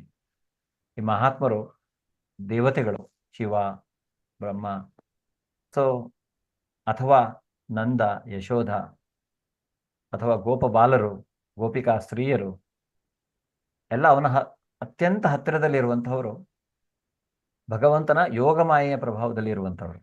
ಅಂದ್ರೆ ಅವರಿಗೆ ಭಗವಂತ ಅನ್ನೋದೇ ಗೊತ್ತಿಲ್ಲ, ಅವನ ಸೇವೆ ಮಾಡ್ತಾ ಇರ್ತಾರೆ. ಆದರೆ ಅವರ ಉದ್ದೇಶ ನಿಜವಾದ ಭಕ್ತರಾಗಿರೋದನ್ನ ಅವರು ಸೇವೆ ಮಾಡುವಂತಹದ್ದೇ ಅವರ ಉದ್ದೇಶ ಆಗಿರುತ್ತೆ. ಆ ರೀತಿಯಾಗಿ ಸೊ ವಾತ್ಸಲ್ಯ ಪ್ರೇಮ, ಮಾಧುರ್ಯ ಪ್ರೇಮ, ಸೊ ಬೇರೆ ಬೇರೆ ರೀತಿಯಾದಂಥ ಭಗವಂತನ ಕುರಿತಾಗಿ ನಾವು ಸಂಪರ್ಕವನ್ನು ಸಾಧಿಸಲಿಕ್ಕೆ ಆ ರೀತಿಯಾಗಿ ಒಂದು ವ್ಯವಸ್ಥೆ ಇರುತ್ತೆ. ಆದರೆ ಇಲ್ಲಿ ಮಹಾಮಾಯೆ ಅಂದ್ರೆ ಈ ಐಹಿಕ ಪ್ರಪಂಚದ ಮಾಯೆ, ಇದನ್ನು ನಾವು ಭ್ರಮೆ ಅಂತ ಕರಿತೇವೆ. ಅದರಿಂದ ಇಲ್ಲಿ ಹೇಳ್ತಾ ಇದ್ದಾನೆ ಪ್ರತಿಯೊಂದು ವಸ್ತುವು ನಾನೇ ಒಂದು ಅರ್ಥದಲ್ಲಿ, ಆದರೆ ನಾನು ಸ್ವತಂತ್ರ. ಯಾಕೆಂದ್ರೆ ಈಗ ನೀವು ಕಂಪ್ನಿಯಲ್ಲಿ ವರ್ಕ್ ಮಾಡ್ತೀರಾ, ಸ್ವತಂತ್ರ ಅಂದ್ರೆ ಕೆಲವರು ಅವರು ರೂಲ್ಸ್ ಡಿಫೈನ್ ಮಾಡ್ತಾರೆ, ಆದರೆ ಸಿಇಒಗೋ ಮ್ಯಾನೇಜ್ಮೆಂಟ್ ಕಮಿಟಿಗೋ ಆ ರೂಲ್ ಅಪ್ಲೈ ಆಗಲ್ಲ. ಎಂಪ್ಲಾಯೀಸಿಗೆ ಮಾತ್ರ ಆ ರೂಲು ಅಪ್ಲೈ ಆಗತ್ತೆ. ಅದೇ ರೀತಿ ಭಗವಂತ ಸೃಷ್ಟಿಯನ್ನು ಮಾಡಿದ್ದಾನೆ, ನಿಯಮಗಳನ್ನು ವಿಧಿಸಿದ್ದಾನೆ ಐಹಿಕ ಪ್ರಪಂಚಕ್ಕೆ. ಆದರೆ ಅವನು ಆ ನಿಯಮದ ಅಡಿಯಲ್ಲಿ ಅವನು ಬರುವುದಿಲ್ಲ. ಅವನು ಆ ನಿಯಮದಿಂದ ಹೊರಗೆ ಅವನು ಹೇಳ್ತಾನೆ ನಾನು ಸ್ವತಂತ್ರ ಅಂತ ಅಲ್ವಾ. ಈಗ ಮ್ಯಾನೇಜ್ಮೆಂಟ್ ಕಮಿಟಿ ಅವರು ಇಂಥದ್ದು 10 ಕಂಪನಿ ನಡೆಸ್ತಾರೆ ಅವರು. ಆದರೆ ನಾವು ಆ ಥರ 10 ಕಂಪನಿ ನಡೆಸಲಿಕ್ಕೆ ಸಾಧ್ಯವಿಲ್ಲ, ಯಾಕಂದರೆ ನಾವು ಎಂಪ್ಲಾಯಿ. ಅದೇ ರೀತಿ ಅವನು ಇಲ್ಲಿ ನಿಯಮವನ್ನು ಹಾಕಿದ್ದಾನೆ. ಆದರೆ ಅವನು ಹೇಳ್ತಾನೆ ಐಹಿಕ ಪ್ರಪಂಚ ಅನ್ನುವಂತಹದ್ದು ಈ 3 ಗುಣಗಳಿಗೆ ಒಳಪಟ್ಟಿದೆ. ಅವನು ಆ ಗುಣಗಳಿಗೆ ಒಳಪಟ್ಟಿಲ್ಲ, ಆ ಗುಣಗಳನ್ನು ನಿಯಂತ್ರಿಸುವವನು. ಅದರಿಂದ ಅವನು ಮಾಯೆಯ ನಿಯಂತ್ರಕ, ನಾವು ನಮ್ಮನ್ನ ಮಾಯೆ ನಿಯಂತ್ರಿಸುತ್ತೆ. ಇಷ್ಟೇ ವ್ಯತ್ಯಾಸ ಅನ್ನುವಂಥದ್ದು.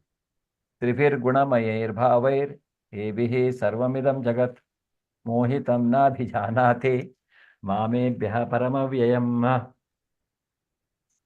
ಸಾತ್ವಿಕ, ರಾಜಸ ಮತ್ತು ತಾಮಸವೆನ್ನುವ 3 ಗುಣಗಳಿಂದ ಮೋಹಿತವಾಗಿ ಈ ಸಮಸ್ತ ಜಗತ್ತು ನನ್ನನ್ನು ಅರಿಯದೇ ಇದೆ.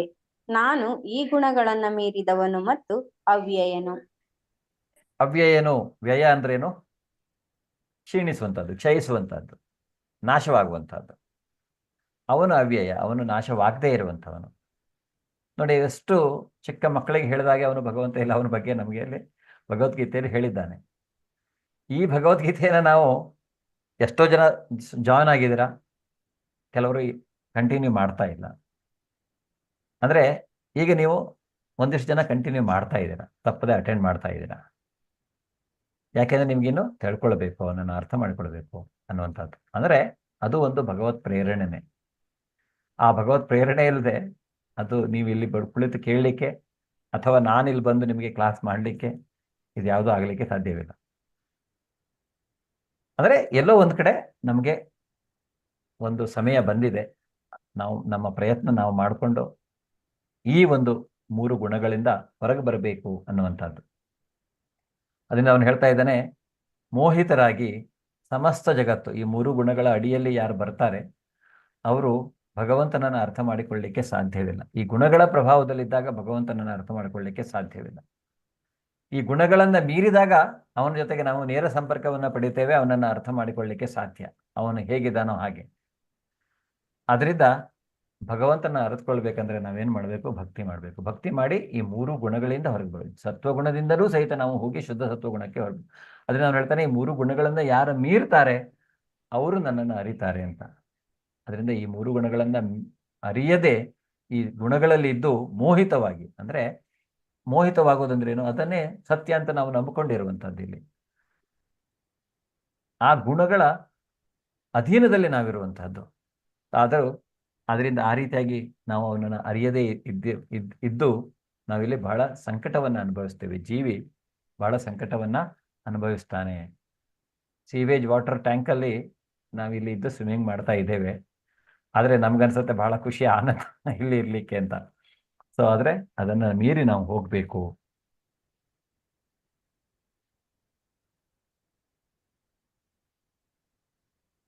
ದೇವಿ ಯೇಷಾ ಗುಣಮಯಿ ಮಮ ಮಾಯಾ ದುರತ್ಯಯ ಮಾಮೇ ವಯೇ ಪ್ರಪದ್ಯಂತೆ ಮಾಯಾಂ ಏತಾಂ ತರಂತಿತೆ. ಐಹಿಕ ಪ್ರಕೃತಿಯ ತ್ರಿಗುಣಗಳಿಂದ ಆದ ಈ ನನ್ನ ದೈವಿ ಶಕ್ತಿಯನ್ನ ಮೀರುವುದು ಬಹಳ ಕಷ್ಟ. ಆದರೆ ನನಗೆ ಶರಣಾಗತರಾದವರು ಸುಲಭವಾಗಿ ಅದನ್ನು ದಾಟಿ ಹೋಗಬಲ್ಲರು. ಸೊ ಭಗವಂತನಿಗೆ ಈ ಐಹಿಕ ಶಕ್ತಿ ಇದರಿಂದ ನಾವು ಮೀರಿ ಹೋಗ್ಬೇಕಂದ್ರೆ ಏನ್ ಮಾಡಬೇಕು? ಅವನಿಗೆ ಶರಣಾಗತರಾಗಬೇಕು. ಅವನಿಗೆ ಶರಣಾಗತರಾದಾಗ ಈ ನಾವೇನು ಹೇಳ್ತೇವೆ, ಈಸಬೇಕು ಇದ್ದು ಜಯಿಸಬೇಕು, ಈ ಭವ ಸಾಗರವನ್ನ ದಾಟಿ ಹೋಗಬೇಕು. ಈ ಶರೀರ ಅನ್ನುವಂಥದ್ದು ಒಂದು ನೌಕೆ ಇದ್ದ ಹಾಗೆ. ನಮಗೆ ಈ ಶರೀರದಲ್ಲಿ ನಾವು ಈ ಜೀವಿ ಸ್ಥಿತನಾಗಿದ್ದೇವೆ. ನಮಗೆ ಭಗವಂತ ಕರುಣಿಸಿದ್ದಾನೆ ಈ ಶರೀರವನ್ನ. ಯಾಕೆಂದ್ರೆ ಈ ಶರೀರ ತಕೋ, ನೀನು ಬಾ ನನ್ನ ಹತ್ರ ಬರಲಿಕ್ಕೆ ಪ್ರಯತ್ನ ಮಾಡು ಅನ್ನುವಂಥದ್ದು. ಅದರಲ್ಲಿಯೂ ಮನುಷ್ಯ ಜನ್ಮ ನಮಗೆ ಅವನು ಕೊಟ್ಟಿದ್ದಾನೆ. ಈ ಜನ್ಮದಲ್ಲಿ ಆದರೂ ನೀನು ನನ್ನ ಹತ್ರ ಬಾ. ಯಾಕೆಂದ್ರೆ ಪ್ರಾಣಿ ಜನ್ಮದಲ್ಲಿ ನಾವು ಭಗವಂತನನ್ನ ಪಡೆಯಲಿಕ್ಕೆ ಸಾಧ್ಯವಿಲ್ಲ, ಅಥವಾ ನಾವು ಈ ಜನ್ಮ ಮೃತ್ಯು ಜರಾವ್ಯಾಧಿಯಿಂದ ಹೊರಗೆ ಬರಲಿಕ್ಕೆ ಸಾಧ್ಯವಿಲ್ಲ. ಮನುಷ್ಯ ಜನ್ಮದಲ್ಲಿ ಸಾಧ್ಯ, ಅದು ಸಾಧ್ಯ, ಖಂಡಿತವಾಗಿಯೂ ಸಾಧ್ಯ. ಅದರಲ್ಲಿಯೂ ಸ್ಪೆಷಲಿ ಭಕ್ತಿ ಮಾರ್ಗ ಏನಿದೆ ಅದು ಸುಲಭವಾಗಿ ಅನುಷ್ಠಾನಕ್ಕೆ ತರುವಂತಹದ್ದು. ಭಕ್ತಿಯನ್ನು ಮಾಡಿಕೊಂಡು ಭಗವಂತನಲ್ಲಿ ನಮ್ಮ ಮನಸ್ಸನ್ನು ಕೇಂದ್ರೀಕರಿಸಿ ಅವನಿಗೋಸ್ಕರ ನಾವು ಕೆಲಸವನ್ನ ಮಾಡಿಕೊಂಡು ಫಲಾಪೇಕ್ಷೆ ಇಲ್ಲದೆ ಜೀವನವನ್ನು ನಡೆಸ್ಕೊಂಡು ಹೋದಾಗ ನಾವು ಖಂಡಿತವಾಗಿಯೂ ಅಂದ್ರೆ ಮೋಕ್ಷವನ್ನ ಪಡೆಯಬಹುದು. ನಾಳಿನ ಅಧ್ಯಾಯದಲ್ಲಿ ಭಗವಂತ ಹೇಳ್ತಾನೆ ಹೇಗೆ ನಾವು ಅವನನ್ನ ಪ್ರಾಪ್ತಿ ಮಾಡ್ಕೋಬಹುದು ಬೇಗ ಅನ್ನುವಂಥದ್ದನ್ನು. ಅದರಿಂದ ಅವನು ಇಲ್ಲಿ ಹೇಳ್ತಾ ಇದ್ದಾನೆ, ಯಾರು ಈ ಭವಸಾಗರವನ್ನ ನಾವು ದಾಟ್ಲಿಕ್ಕೆ ಅವನು ಬಂದು ನಮಗೆ ಎತ್ತುತ್ತಾನೆ. ಇಲ್ಲಿ ನಾವು ಎಷ್ಟೇ ಎಕ್ಸ್ಪರ್ಟ್ ಸ್ವಿಮ್ಮರ್ ಇದ್ರೂ ಸಾಗರದ ಮಧ್ಯದಲ್ಲಿ ಈಜುಕೊಂಡು ದಡ ಸೇರ್ಲಿಕ್ಕೆ ಆಗತ್ತ ಅವನ ಹತ್ರ? ಎಷ್ಟೇ ಎಕ್ಸ್ಪರ್ಟ್ ಇರ್ಬೋದು, ಆಗತ್ತಾ? ಇಲ್ಲ ಸಾಧ್ಯ ಇಲ್ಲ. ಸೊ ಅದರಿಂದ ನಾವು ಎಷ್ಟು ಸ್ಮಾರ್ಟ್ ಅಂತ ತಿಳ್ಕೊಳ್ಬಹುದು. ನಮಗೆ ಭಗವಂತನೇ ಬಂದು ನಮ್ಮನ್ನ ಎತ್ತಬೇಕೇ ಹೊರತು ಬೇರೆ ಯಾರು ಬಂದು ನಮಗೆ ಇಲ್ಲಿಂದ ಎತ್ತಲಿಕ್ಕೆ ಸಾಧ್ಯವಿಲ್ಲ. ಆದ್ರಿಂದ ನಾವು ಅವನ ಕುರಿತಾಗಿ ಸ್ಮರಣೆಯನ್ನ ಮಾಡಬೇಕು, ಅವನ ಕುರಿತಾಗಿ ಕೇಳಬೇಕು, ಸೊ ಅವನ ಭಕ್ತಿಯನ್ನ ಮಾಡಬೇಕು.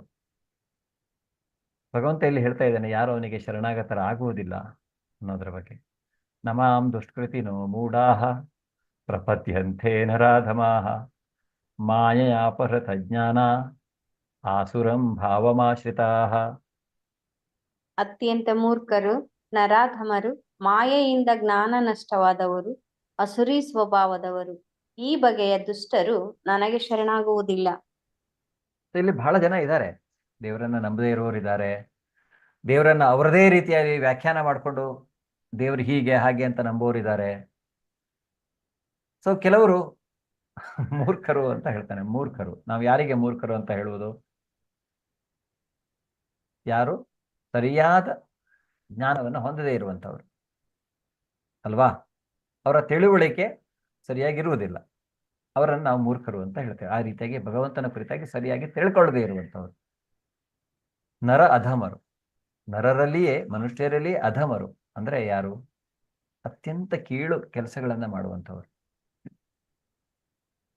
ಕೀಳಾದ ಕೆಲಸಗಳನ್ನ ಮಾಡುವಂಥವ್ರು, ಯಾವುದನ್ನ ಶಾಸ್ತ್ರ ಹೇಳತ್ತೆ ಮಾಡಬಾರದು ಅಂತಹ ಕೆಲಸಗಳನ್ನ ಮಾಡುವಂಥವರು ನರಾಧಮರು.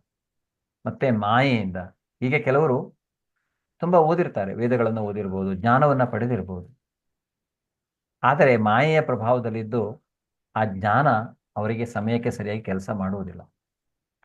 ಆ ಜ್ಞಾನ ಇದ್ದೂ ವೇಸ್ಟ್ ಆಗಿರುತ್ತೆ, ಪ್ರಯೋಜನ ಇಲ್ಲ ಆ ಜ್ಞಾನ. ಯಾಕೆಂದ್ರೆ ಅವರು ಭಕ್ತಿಯನ್ನ ಮಾಡ್ತಾ ಇಲ್ಲ, ಆ ಜ್ಞಾನದ ನಿಜವಾದ ಗುರಿಯನ್ನ ಅವರು ತಲುಪಲಿಕ್ಕೆ ಪ್ರಯತ್ನ ಮಾಡ್ತಾ ಇಲ್ಲ. ಅಲ್ಲಿ ಮಾಯೆ ಅವರನ್ನು, ಆ ಜ್ಞಾನವನ್ನು ಅಪಹರಿಸಿಬಿಟ್ಟಿರುತ್ತೆ. ಮತ್ತೆ ಕೆಲವರು ಅಸುರಿ ಸ್ವಭಾವದವರು. ದೈವಾಸುರಿ ಸಂಪದ ಯೋಗ ಅಂತ ಒಂದು ಅಧ್ಯಾಯ ಇದೆ, ನಿಮಗೆ ಬರುತ್ತೆ, ಅದು 16ನೇ ಅಧ್ಯಾಯ. ಸೊ ದೈವಾಸುರಿ ಸಂಪದ ಯೋಗದಲ್ಲಿ ಯಾರು ಅಸುರಿ ಸ್ವಭಾವ ಅಂದ್ರೆ ಏನು ಅನ್ನೋದನ್ನ ಡಿಟೇಲ್ ಆಗಿ ಭಗವಂತ ಹೇಳ್ತಾನೆ. ಸೊ ಆಸುರಿ ಸ್ವಭಾವದವರು ಅವರು ಯಾರು? ನನಗೆ ಶರಣಾಗತರಾಗುವುದಿಲ್ಲ ಅಂತ ಹೇಳ್ತಾನೆ. ಸೊ ಆಸುರಿ ಸ್ವಭಾವದವರು, ಅವರ ಉದ್ದೇಶ ಏನಿರುತ್ತೆ? ಬೇರೆಯವರಿಗೆ ತೊಂದರೆ ಕೊಡೋದು, ಹಿಂಸೆ ಕೊಡೋದು, ದುಷ್ಕೃತ್ಯಗಳನ್ನು ಮಾಡುವಂತಹದ್ದು. ಸೊ ಆಸುರಿ ಸ್ವಭಾವದವ್ರಿಗೆ ನೋಡ್ಬಹುದು ನೀವು ಇವಾಗ ಜನರು ಯಾವ ರೀತಿಯಾಗಿ ಬೇರೆಯವರಿಗೆ ತೊಂದರೆ ಕೊಡೋದು, ಕೆಲವು ಕಡೆ ಹೋಗಿ ಬಾಂಬ್ ಹಾಕೋದು. ನಾವೇನು ಹೇಳ್ತೇವೆ ಅವರನ್ನ? ಭಯೋತ್ಪಾದಕರು, ಭಯೋತ್ಪಾದನೆಯನ್ನ ಮಾಡುವಂಥ, ಅನಗತ್ಯವಾಗಿ ಬೇರೆಯವರನ್ನ ಹಿಂಸೆ ಕೊಡುವಂತಹ ಕೆಲಸಗಳನ್ನ ಮಾಡುವಂಥವ್ರು. ಸೊ ಆ ರೀತಿಯಾಗಿ ಕೆಲವರನ್ನ ನೋಡ್ಬೋದು.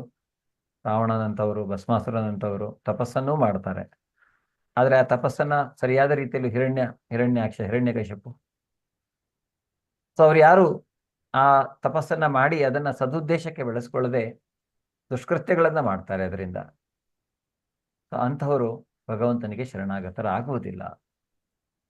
ಅದೇ ರೀತಿಯಾಗಿ 4 ರೀತಿಯ ಜನರು ಭಗವಂತನಿಗೆ ಶರಣಾಗತರಾಗ್ತಾರೆ. ಅವರು ಯಾರು? ಚತುರ್ವಿಧ ಭಜಂತೆ ಮಾಂ ಜನಾಃ ಸುಕೃತಿನೋರ್ಜುನ, ಆರ್ತೋ ಜಿಜ್ಞಾಸುರಾರ್ಥಾರ್ಥಿ ಜ್ಞಾನಿ ಚ ಭರತರ್ಷಭ. ಭರತ ವಂಶದರಲ್ಲಿ ಶ್ರೇಷ್ಠನಾದ ಅರ್ಜುನನೇ, 4 ವಿಧದ ಪುಣ್ಯವಂತರು ನನಗೆ ಭಕ್ತಿ ಸೇವೆಯನ್ನ ಮಾಡಲು ಪ್ರಾರಂಭಿಸುತ್ತಾರೆ. ದುಃಖಿಗಳು, ಜಿಜ್ಞಾಸಿಗಳು, ಐಶ್ವರ್ಯವನ್ನ ಬಯಸುವವರು ಮತ್ತು ಪರಾತ್ಪರದ ಜ್ಞಾನದ ಅನ್ವೇಷಣೆ ಮಾಡುವವರು, ಇವರೇ ಆ 4 ಬಗೆಯ ಜನರು. ಸೊ ಇವರನ್ನ ಪುಣ್ಯವಂತರು ಅಂತ ಭಗವಂತ ಕರೀತಾ ಇದ್ದಾನೆ. ಯಾರು ಹಾಗಿದ್ರೆ 4 ರೀತಿಯ ಜನರು ಭಗವಂತನಿಗೆ ಭಕ್ತಿ ಸೇವೆಯನ್ನ ಮಾಡಲಿಕ್ಕೆ ಪ್ರಾರಂಭ ಮಾಡ್ತಾರೆ, ಭಗವಂತನಿಗೆ ಶರಣಾಗತರಾಗ್ತಾರೆ? 1ನೇದಾಗಿ ಅವನು ಹೇಳ್ತಾ ಇದ್ದಾನೆ, ಆರ್ತು, ಬಹಳ ದುಃಖದಲ್ಲಿ ಇರುವಂಥವ್ರು. ಇನ್ನೇನು ನನಗೆ ದಾರಿ ಕಾಣ್ತಾ ಇಲ್ಲ, ನೀನೇ ನನಗೆ ದಾರಿ ತೋರಿಸುವನು ಅಂತ ಭಗವಂತನಿಗೆ ಶರಣಾಗತರಾಗ್ತಾರೆ. ಮತ್ತೆ ಇನ್ನೊಂದು ಬಗೆಯವರು ಅರ್ಥಾರ್ಥಿ ಅಥವಾ ಜಿಜ್ಞಾಸುಗಳು ಅಂದರೆ ಒಂದು ರೀತಿಯಾದಂತಹ ಕುತೂಹಲವನ್ನು ಹೊಂದಿರ್ತಾರೆ. ಅವರು ಏನೋ ತಿಳ್ಕೊಳ್ಬೇಕು ಅನ್ನುವಂತಹದ್ದು, ಅದರ ಬಗ್ಗೆ ಅವರು ಭಗವಂತನಿಗೆ ಶರಣಾಗತರಾಗ್ತಾರೆ. ಅರ್ಥಾರ್ಥಿ ಸಂಪತ್ತನ್ನು ಬಯಸುವರು, ಹಣವನ್ನು ಬಯಸುವರು, ಅವರು ಸಹಿತ ಭಗವಂತನಿಗೆ ಶರಣಾಗತರ ಆಗ್ತಾರೆ, ಭಕ್ತಿಯನ್ನ ಮಾಡಲಿಕ್ಕೆ ಶುರು ಮಾಡ್ತಾರೆ. ಮತ್ತೆ ಕೊನೆಯದಾಗಿ ಅವನು ಹೇಳ್ತಾ ಇದ್ದಾನೆ, ಸುರಾರ್ಥಾರ್ಥಿ ಜ್ಞಾನಿ, ಜ್ಞಾನವನ್ನ ಬಯಸುವವರು, ತಿಳ್ಕೊಳ್ಬೇಕು ಪೂರ್ತಿಯಾಗಿ, ಜ್ಞಾನವನ್ನ ಪಡ್ಕೊಂಡು ವೇದಗಳನ್ನ ಅಭ್ಯಾಸ ಮಾಡಿಕೊಂಡು ಆ ರೀತಿಯಾಗಿ ಜ್ಞಾನ ಸಂಪಾದನೆಯನ್ನ ಮಾಡಿ ಕೊನೆಯದಾಗಿ ಅವರು ಭಗವಂತನ ಅಂದ್ರೆ ಮಾಡಬೇಕು ಅನ್ನುವಂಥದ್ದು. ಈ ರೀತಿಯಾಗಿ 4 ಬಗೆಯ ಜನರು, ಅವರನ್ನ ಸುಕೃತಿನೋ ಜನಾಹ ಸುಕೃತನೋರ್ಜ. ಸುಕೃತಿ ಅಂದ್ರೆ ಏನು?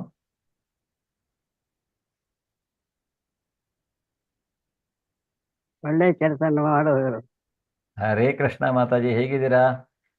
ಆರಾಮಿದ್ದೇನೆ. ಚೆನ್ನಾಗಿದೆ, ಬಹಳ ದಿನ ಆಯ್ತು ನಿಮ್ ಭೇಟಿ ಮಾಡಿದೆ. ಹಾ, ನೀವು ಬಂದೇ ಕ್ಲಾಸಿಗೆ. ಹಾ ಹೌದು, ಇವತ್ತು ಮಾಡ್ತಾ ಇದ್ದೀನಿ. ಇವತ್ತು ಒಂದೇ ದಿನ, ನಾಳೆ ಮಾತಾಜಿ ಮಾಡ್ತಾರೆ. ಹೌದಾ? ಸೊ ಸುಕೃತಿನ ಅಂದ್ರೆ ಪುಣ್ಯವಂತರು ಅಂತ ಇಲ್ಲಿ ತಿಳ್ಕೊಳ್ಬೋದು. ಒಳ್ಳೆಯ ಕೆಲಸಗಳನ್ನ, ಒಳ್ಳೆಯ ಕೃತಿಯನ್ನ ಮಾಡಿ ಅವರಿಗೊಂದು ಒಂದು ಅವಕಾಶವನ್ನು ಭಗವಂತ ಇಲ್ಲಿ ಕೊಡ್ತಾನೆ. ಆ ರೀತಿಯಾಗಿ ಶರಣಾಗತಿಯನ್ನ ಮಾಡಿಕೊಂಡು ಭಕ್ತಿಯನ್ನ ಮಾಡಲಿಕ್ಕೆ ಅವ್ರೇನ್ ಮಾಡ್ತಾರೆ, ಭಕ್ತರ ಸಂಘದಲ್ಲಿ ಬಂದು ಒಂದು ಈ ರೀತಿಯಾಗಿ ಯಾರಾದರೂ ಪರಂಪರೆಯಿಂದ ಬಂದಂತಹ ಗುರುವಿನ ಆಶ್ರಯವನ್ನ ಪಡಿತಾರೆ, ಭಕ್ತರ ಸಂಘದಲ್ಲಿ ಭಕ್ತಿಯನ್ನು ಮುಂದುವರಿಸ್ಕೊಂಡು ಹೋಗ್ತಾರೆ ಮತ್ತು ಭಗವಂತನ ಕುರಿತಾಗಿ ಹರಿನಾಮ ಸ್ಮರಣೆಯನ್ನ ಮಾಡ್ತಾರೆ.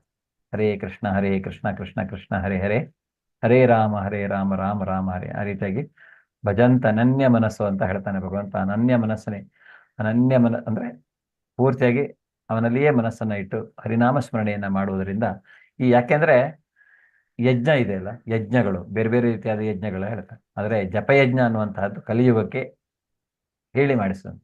ಇಲ್ಲಿ ಬೇರೆ ಯಜ್ಞಗಳನ್ನೆಲ್ಲ ಮಾಡಿಕೊಂಡು ನಾವು ಅದನ್ನು ಮಾಡಲಿಕ್ಕೆ ನಮ್ಮ ಹತ್ರ ಶಕ್ತಿಯೂ ಇಲ್ಲ, ಮತ್ತೆ ಸಮಯವೂ ಇಲ್ಲ. ಆದ್ರಿಂದ ಜಪಯಜ್ಞ ಅನ್ನುವಂಥದ್ದು ಸುಲಭವಾಗಿ ಮಾಡುವಂಥದ್ದು. ಹರೇ ಕೃಷ್ಣ ಮಹಾಮಂತ್ರವನ್ನು ನಾವು ಪ್ರತಿನಿತ್ಯ ಪಠಿಸೋದ್ರಿಂದ ಏನಾಗುತ್ತೆ, ನಮ್ಮ ಮನಸ್ಸು ಭಗವಂತನಲ್ಲಿ ಬಂದು ಈ ಮಾಯೆಯ ಪ್ರಭಾವ ಏನಿದೆ ನಮ್ಮಲ್ಲಿ ಕಡಿಮೆ ಆಗ್ತಾ ಹೋಗುತ್ತೆ. ಸೊ ಈ ರೀತಿಯಾಗಿ 4 ರೀತಿಯ ಬಗೆಯ ಜನರು ಭಗವಂತ ಹೇಳ್ತಾ ಇದ್ದಾನೆ ನನಗೆ ಶರಣಾಗತರಾಗ್ತಾರೆ ಅಂತ. ಸೊ ಇಲ್ಲಿ ನೋಡಬಹುದು, ಮೊದಲನೇದಾಗಿ ಗಜೇಂದ್ರ ಮೋಕ್ಷ ಶ್ರೀಮದ್ ಭಾಗವತಮಲ್ಲಿ ಬರುತ್ತೆ. ಅವನು ಒಳ್ಳೆ ರಾಜನಾಗಿರ್ತಾನೆ ಮೊದಲು. ಆಮೇಲೆ ಏನೋ ಸ್ಮರಣ ಭಾವ, ಎಂದೇನ್ ಬಾಪಿ ಸ್ಮರಣ ಭಾವ ಅಂದ್ರೆ ಯಾವ ಸ್ಮರಣೆಯಲ್ಲಿ ಅವನು ಆನೆ ಆಗ್ತಾನೋ ಗೊತ್ತಿಲ್ಲ, ಆನೆ ಆಗ್ತಾನೆ. ಅವನಿಗೆ ಬಹಳ ಹೆಂಡತಿಯರು, ಅವರನ್ನೆಲ್ಲ ಕರ್ಕೊಂಡು ಒಂದು ಸರೋವರಕ್ಕೆ ಬರ್ತಾನೆ. ಸರೋವರದಲ್ಲಿ ತನ್ನ ಶಕ್ತಿಯಿಂದ ಅಲ್ಲಿ ತುಂಬಾ ದಾಂಧಲೆ ಮಾಡ್ತಾನೆ ಗಜೇಂದ್ರ. ದಾಂಧಲೆ ಮಾಡಿ ಅಲ್ಲಿರುವಂತಹ ಮೊಸಳೆಗೆ ತೊಂದರೆ ಆಗತ್ತೆ. ತಾನೇ ದೊಡ್ಡ ಶಕ್ತಿವಂತ ಅನ್ನುವಂಥ ಒಂದು ಅಹಂಕಾರ ಅವನಲ್ಲಿ ಇರುತ್ತೆ.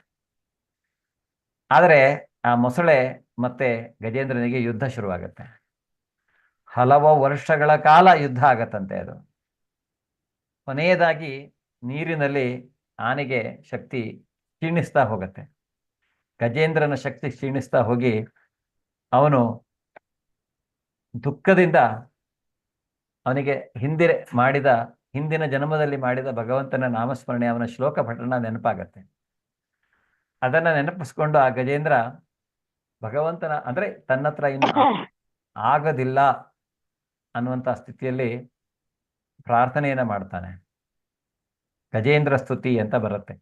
ಗಜೇಂದ್ರ ಆ ರೀತಿಯಾಗಿ ಸ್ತುತಿಯನ್ನ ಮಾಡ್ತಾ ಭಗವಂತ ಬಂದು ಅವನನ್ನ ಅಲ್ಲಿ ರಕ್ಷಣೆ ಮಾಡ್ತಾನೆ. ಅಲ್ಲಿರುವಂತಹ ಒಂದು ಕಮಲದ ಹೂವನ್ನ ಅವನಿಗೆ ಕೊಟ್ಟು ಅರ್ಪಿಸ್ತಾನೆ ಅವನು. ಅವಾಗ ದ್ರೌಪದಿ ಪಾಂಡವರ ಹತ್ರ ಪಾಂಡವರು ಕೇಳ್ತಾ ಇರತ್ತೆ ಕೃಷ್ಣನಿಗೆ, ಯಾಕೆ ನಮ್ಗೆ ಇಷ್ಟೆಲ್ಲ ಕಷ್ಟವನ್ನ ನೋಡ್ತಾ ಇರುವಾಗಲೂ ನೀನು ಸಹಾಯ ಅಂದ್ರೆ ಆವಾಗಲೇ ಎಲ್ಲ ನಿಲ್ಲಿಸ್ಬೋದಿತ್ತಲ್ಲ ಅಂತ. ಅದೇ ರೀತಿಯಾಗಿ ದ್ರೌಪದಿಯ ವಸ್ತ್ರಾಪರಣದ ಸಮಯದಲ್ಲಿಯೂ ಸಹಿತ ದ್ರೌಪದಿ ಎಲ್ರಿಗೂ ಬೈತಾಳೆ. ಕೊನೆಯದಾಗಿ ಇನ್ನೇನು ಯಾರು ಸಹಾಯ ಮಾಡಲ್ಲ ಅನ್ನುವಾಗ ಕೃಷ್ಣನನ್ನ ಕರೀತಾಳೆ. ಕೃಷ್ಣ ಇಮಿಡಿಯೇಟ್ ಆಗಿ ಬಂದು ಸಹಾಯ ಮಾಡ್ತಾನೆ. ಪರೀಕ್ಷಿತ ಮಹಾರಾಜ ಇರ್ಬೋದು, ಧ್ರುವ ಮಹಾರಾಜ ಇರ್ಬೋದು, ಹನುಮಂತ ದಾಸ್ಯಕ್ಕೆ ಭಗವಂತನಿಗೆ ಬೇರೆ ಬೇರೆ ರೀತಿ, ಶೌನಕಾದಿ ಮಹರ್ಷಿಗಳು ಜ್ಞಾನದ ಅನ್ವೇಷಣೆಯಲ್ಲಿ ಭಗವಂತನಿಗೆ ಶರಣಾಗತರಾಗ್ತಾರೆ. ಸೊ ಈ ರೀತಿಯಾಗಿ ಬೇರೆ ಬೇರೆ ರೀತಿಯಲ್ಲಿ ಭಗವಂತನಿಗೆ ಶರಣಾಗತರಾಗ್ತಾರೆ. ತೇಷಾಂ ಜ್ಞಾನಿ ನಿತ್ಯಯುಕ್ತ ಏಕಭಕ್ತಿರ್ವಿಶಿಷ್ಯತೆ ಪ್ರಿಯೋ ಹಿ ಜ್ಞಾನಿನೋತ್ಯರ್ಥಂ ಅಹಂ ಸಚ ಮಮ ಪ್ರಿಯ. ಇವರಲ್ಲಿ ಪೂರ್ಣ ಜ್ಞಾನವಿರುವವನು ಮತ್ತು ಸದಾ ಶುದ್ಧ ಭಕ್ತಿ ಸೇವೆಯಲ್ಲಿ ನಿರತನಾಗಿರುವವನು ಶ್ರೇಷ್ಠನು. ಅವನಿಗೆ ನಾನು ಬಹಳ ಪ್ರಿಯನಾದವನು ಮತ್ತು ನನಗೆ ಅವನು ಪ್ರಿಯನಾದವನು. ಸೊ ಪೂರ್ಣ ಜ್ಞಾನವಿರುವವನು ಮತ್ತು ಸದಾ ಶುದ್ಧ ಭಕ್ತಿ ಸೇವೆಯಲ್ಲಿ ನಿರತನಾಗಿರುವವನು. ಶುದ್ಧ ಭಕ್ತಿ ಸೇವೆ ಭಗವಂತ ಇಲ್ಲಿ ಹೇಳ್ತಾನೆ. ಅಂಥವರು ಶ್ರೇಷ್ಠರು. ಅವನಿಗೆ ನಾನು ಬಹಳ ಪ್ರಿಯ ಮತ್ತು ನನಗೆ ಅವನು ಪ್ರಿಯ ಅನ್ನುವ ಮಾತನ್ನ ಹೇಳ್ತಾನೆ. 1 ಸೆಕೆಂಡ್.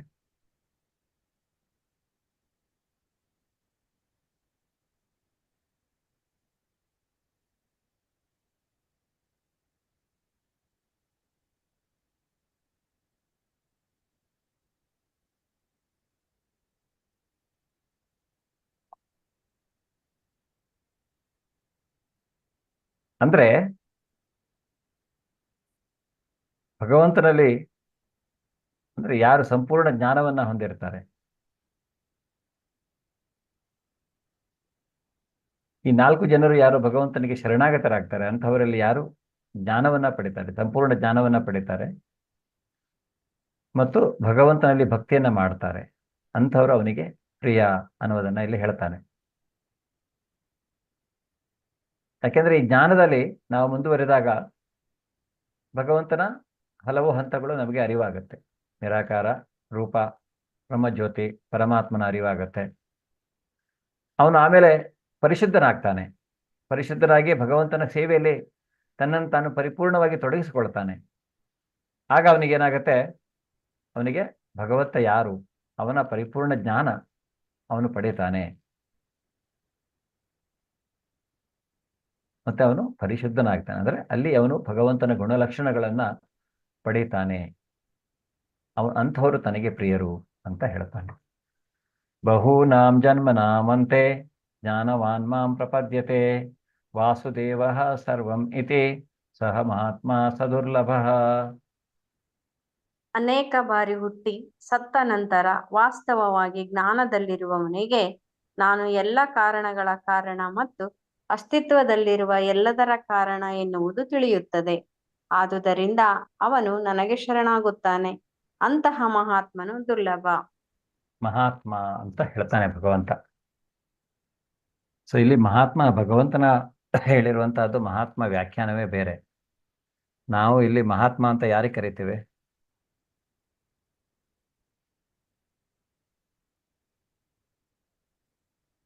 ನಾವು ಒಂದು ಅಕ್ಟೋಬರ್ 2 ಮಾಡ್ತೇವೆ,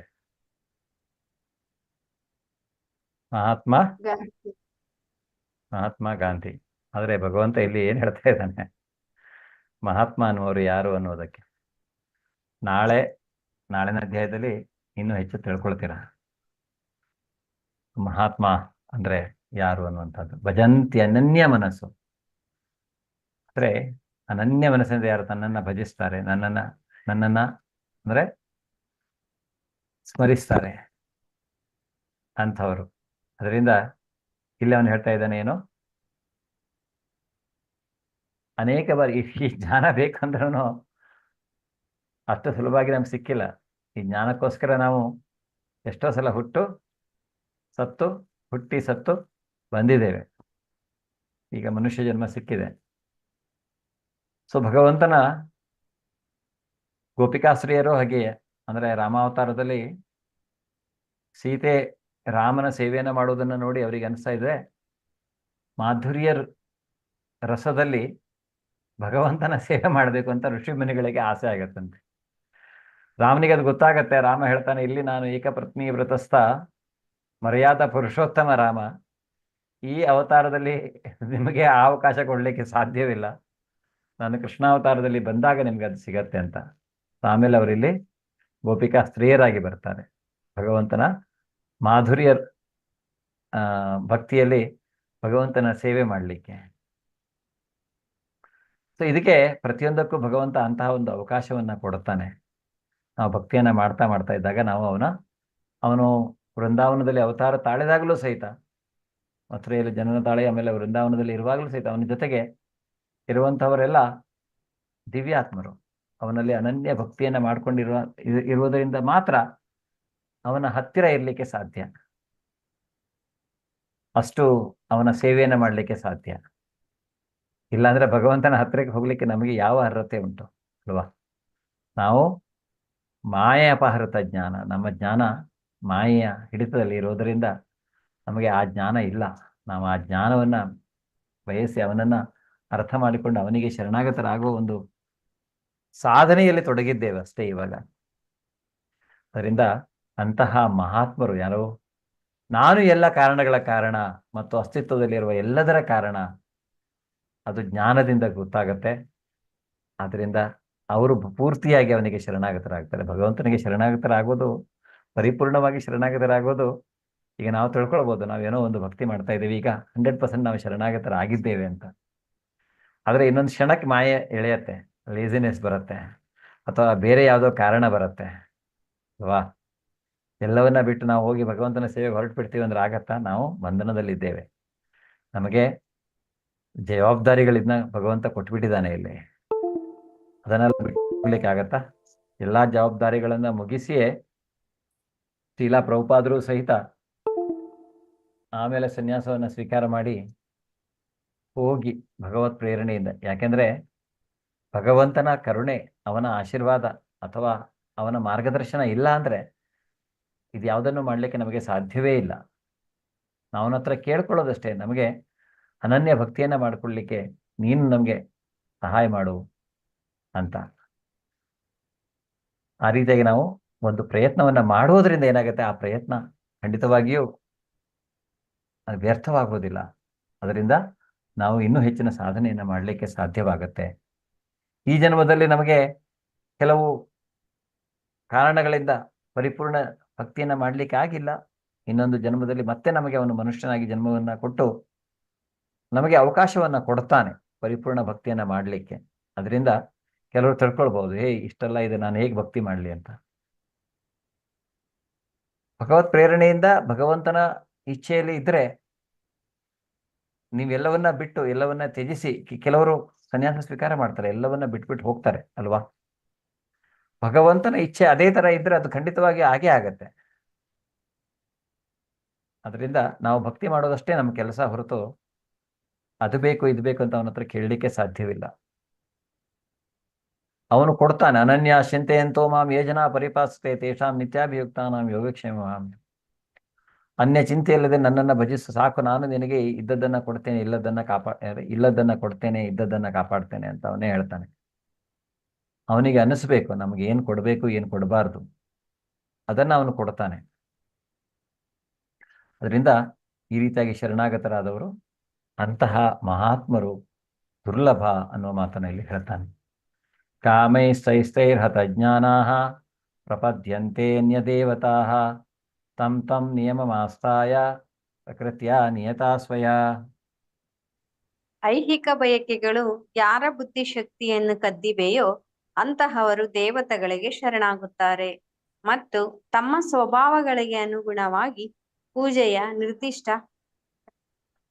ಹರೇ ಕೃಷ್ಣ ಪ್ರಭುಜಿ ಚೇಂಜ್ ಆಯ್ತು, ಸಾರಿ ನಿರ್ದಿಷ್ಟ ನಿಯಮ ನಿಬಂಧನೆಗಳನ್ನು ಅನುಸರಿಸುತ್ತಾರೆ.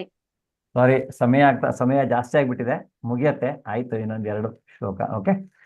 ಸೊ ಇಲ್ಲಿ ಐಹಿಕ ಬಯಕೆಗಳು ಯಾರ ಬುದ್ಧಿಶಕ್ತಿಯನ್ನ ಕದ್ದಿವೆ. ಐಹಿಕ ಬಯಕೆ ಅಂದ್ರೆ ಇಂದ್ರಿಯ ತೃಪ್ತಿ. ಇಂದ್ರಿಯ ತೃಪ್ತಿ ಯಾರ ಬುದ್ಧಿಯ ಶಕ್ತಿಯನ್ನ ಕದ್ದಿವೆಯೋ, ಯಾರು ಅದರ ಬಗ್ಗೆ ಹೆಚ್ಚು ಹೋಗ್ತಾರೋ ಅಂಥವರು ದೇವತೆಗಳಿಗೆ ಶರಣಾಗತರಾಗ್ತಾರೆ. ಯಾಕೆಂದ್ರೆ ಇಲ್ಲಿ ನನಗೆ ಅದು ಬೇಕು ಇದು ಬೇಕು, ಹಲವಾರು ಬೇಡಿಕೆಗಳಿದೆ ನಮ್ದು ಅಲ್ವಾ? ಆ ಬೇಡಿಕೆಗಳೆಲ್ಲ ಅಂದ್ರೆ ನಮ್ಮ ಸ್ವಂತಕ್ಕೋಸ್ಕರ, ನಮ್ಮ ಕರೆಂಟ್ ಇಂದ್ರಿಯ ತೃಪ್ತಿಗೋಸ್ಕರ ನಾವು ಅದನ್ನ ಕೇಳ್ತೇವೆ. ಆ ರೀತಿಯಾಗಿ ಇತರ ದೇವತೆಗಳಿಗೆ ನಾವು ಶರಣಾಗತರಾಗ್ತೇವೆ. ಅವರವರ ಸ್ವಭಾವಗಳಿಗೆ ನಿರ್ದಿಷ್ಟ ನಿಯಮ ನಿಬಂಧನೆಗಳನ್ನು ನಾವು ಅನುಸರಿಸ್ತೇವೆ.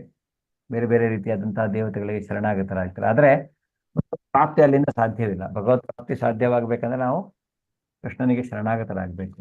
ಅವನೇ ನಮಗೆ ಏನ್ ಬೇಕಾದರೂ ಕೊಡ್ತಾನೆ ಇಲ್ಲ. ಇದೆಲ್ಲ ಕ್ಷಣಿಕ. ಈಗ ನಾವು ಏನೋ ಒಂದು ಪಡೆದು ಬೇಡ್ಕೋಬಹುದು, ಆದರೆ ಅದರಿಂದ ಅದು ನಮಗೆ ಶಾಶ್ವತವಾದದ್ದಲ್ಲ. ಯೋ ಯೋ ಯಾಮ್ಯಾಂ ತನು ಭಕ್ತಃ ಶ್ರದ್ಧೆಯ ತಿತಮಿಚ್ಛತೆ ತಸ್ಯ ತಸ್ಯಾಚಲಾಂ ಶ್ರದ್ಧಾಂ ತಾಮೇವ ವಿದಧಾಮ್ಯಹಂ.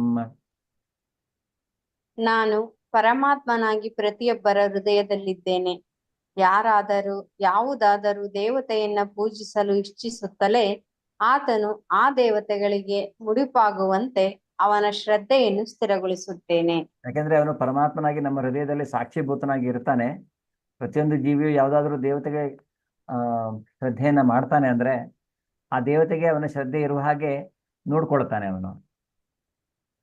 ಅಂದ್ರೆ ಅದು ಒಂದು ಸಮಯ ತಗೊಳತ್ತೆ ಜಾಸ್ತಿ. ಅಲ್ಲಿಂದನೂ ಸಹಿತ ಆ ದೇವತೆಯೂ ಸಹಿತ ಅವನ ಭಗವಂತನ ಇದರಲ್ಲಿಯೇ ಬರೋದರಿಂದ, ಅವನ ಅಧೀನದಲ್ಲಿಯೇ ಬರೋದರಿಂದ ಒಂದಲ್ಲ ಒಂದಿನ ಅವರು ನಿಮಗೆ ಒಂದು ಸರಿಯಾದ ಮಾರ್ಗದರ್ಶನವನ್ನ ಮಾಡ್ತಾರೆ.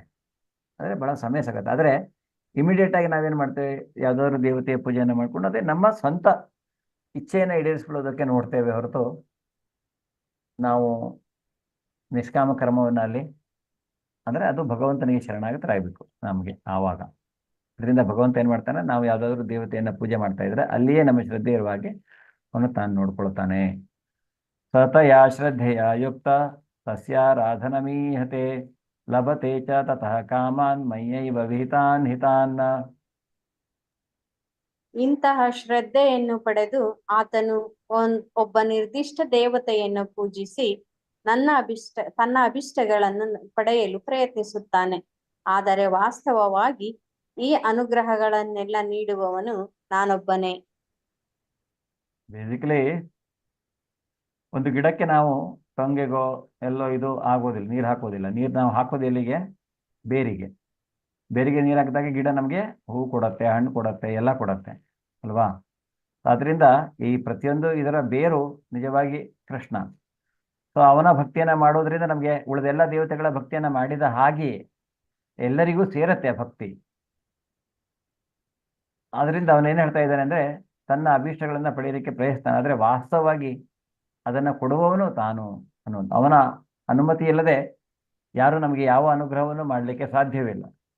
ಅವನ ಅನುಮತಿ ಅಲ್ವಾ? ಈಗ ಕಂಪನಿನಲ್ಲಿ ನೀವು ವೈಸ್ ಪ್ರೆಸಿಡೆಂಟ್ ಇದ್ದಾರೆ, ಅವರು CEO ಪರ್ಮಿಷನ್ ತಗೊಂಡೇ ಅವರಿಗೆ ಒಂದಿಷ್ಟು ಪರ್ಮಿಷನ್ ಅವರಿಗೆ ಅಂದರೆ ಒಂದಿಷ್ಟು ರೈಟ್ಸ್ ಕೊಟ್ಟಿರ್ತಾರೆ.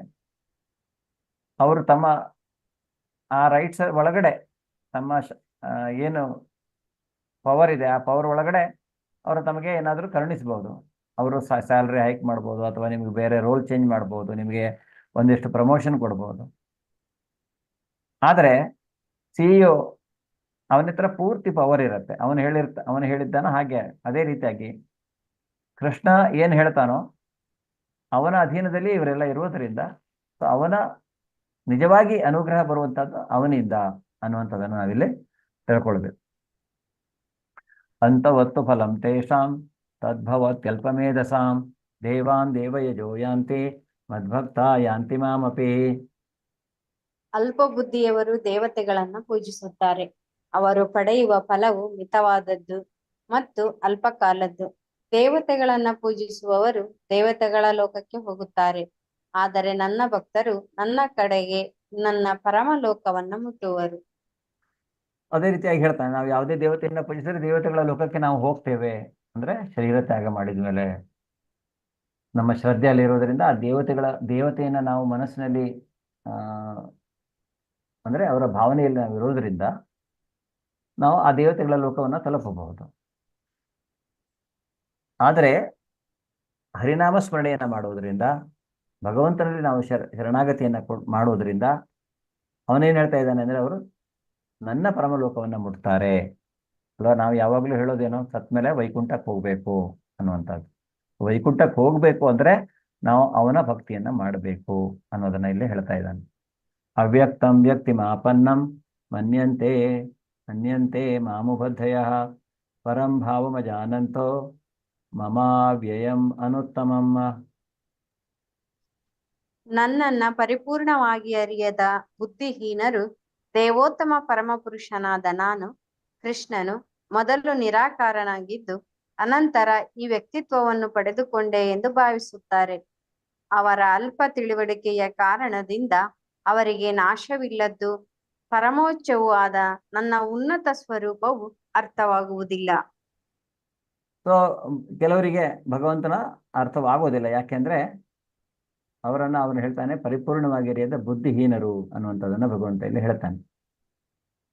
ಅವ್ರು ಕೆಲವರು ಭಗವಂತನಿಗೆ ಆಕಾರ ಇಲ್ಲ, ಕೆಲವೊಂದು ಹಲವಾರು ರೀತಿಯ ಆರ್ಗ್ಯುಮೆಂಟ್ಸ್ ಇದೆ. ಆ ಆರ್ಗ್ಯುಮೆಂಟ್ಗೆ ಯಾವುದೇ ಒಂದು ವೇಟೇಜ್ ಇಲ್ಲ, ಅದಕ್ಕೆ ಯಾವುದೇ ಒಂದು ಬಲ ಇಲ್ಲ. ಭಗವದ್ಗೀತೆಯಲ್ಲಿ ಭಗವಂತ ಏನು ಹೇಳ್ತಾನೋ ಅದಕ್ಕೆ ಬಲ. ಅದರಿಂದ ಅವನು ಹೇಳ್ತಾ ಇದ್ದಾನೆ ಇದೆಲ್ಲ ಅವನಿಗೆ ಆಕಾರ ಯಾವಾಗಲೂ ಇದೆ. ಕೃಷ್ಣನನ್ನ ನಾವು ಎರಡು ಕೈಗಳ ಅವನನ್ನ ದೇವೋತ್ತಮ ಪರಮ ಪುರುಷ ಅಂತ ನಾವು ಕರೆಯೋದ್ರಿಂದ ಅವನು ಪುರುಷ ಅನ್ನುವಂಥದ್ದನ್ನು ನಾವಿಲ್ಲಿ ತಿಳ್ಕೊಳ್ಬೇಕು. ಸೊ ಅವನು ಈಗ ಅದರಿಂದ ಅವನನ್ನು ಆ ರೀತಿಯಾಗಿ ನಾವು ಅವನನ್ನು ಪೂಜಿಸಬೇಕು. ಅವನಿಗೆ ಆಕಾರ ಇದೆ, ಅವನಿಗೆ ಯಾವ ಆಕಾರ ಇದೆ, ಒಂದು ಪುರುಷನ ಆಕಾರ ಮತ್ತು ಆಧ್ಯಾತ್ಮಿಕ ಶರೀರವನ್ನು ಅವನು ಹೊಂದಿದ್ದಾನೆ ಅನ್ನೋದನ್ನು ನಾವಿಲ್ಲಿ ತಿಳ್ಕೊಳ್ಬೇಕು. ಅಲ್ಪ ತಿಳುವಳಿಕೆಯ ಕಾರಣದಿಂದ ಅವನಿಗೆ ನಾಶವಿಲ್ಲದು ಪರಮೋಚ್ಚವಾದ ನನ್ನ ಉನ್ನತ ಸ್ವರೂಪ ಅರ್ಥವಾಗುವುದಿಲ್ಲ ಅನ್ನೋದನ್ನು ಹೇಳ್ತಾನೆ. ನಾಹಂ ಪ್ರಕಾಶ ಸರ್ವಸ್ಯ ಯೋಗ ಮಾಯಾ ಸಮಾವೃತಃ ಮೂಢೋ ಯಂ ನಾಭಿಜಾನಾತಿ ಲೋಕೋ ಮಾಮಜಮವ್ಯಯಂ. ಮೂಢರಿಗೆ ಬುದ್ಧಿಹೀನರಿಗೆ ನಾನು ಎಂದೂ ಕಾಣಿಸಿಕೊಳ್ಳುವುದಿಲ್ಲ. ಅವರ ಮಟ್ಟಿಗೆ ನಾನು ಅಂತರಂಗ ಶಕ್ತಿಯಿಂದ ಆವೃತನಾಗಿರುತ್ತೇನೆ. ಆದುದರಿಂದ ನನಗೆ ಹುಟ್ಟು ಇಲ್ಲ, ನಾನು ಅವ್ಯಯನು ಎಂದು ಅವರು ತಿಳಿಯರು.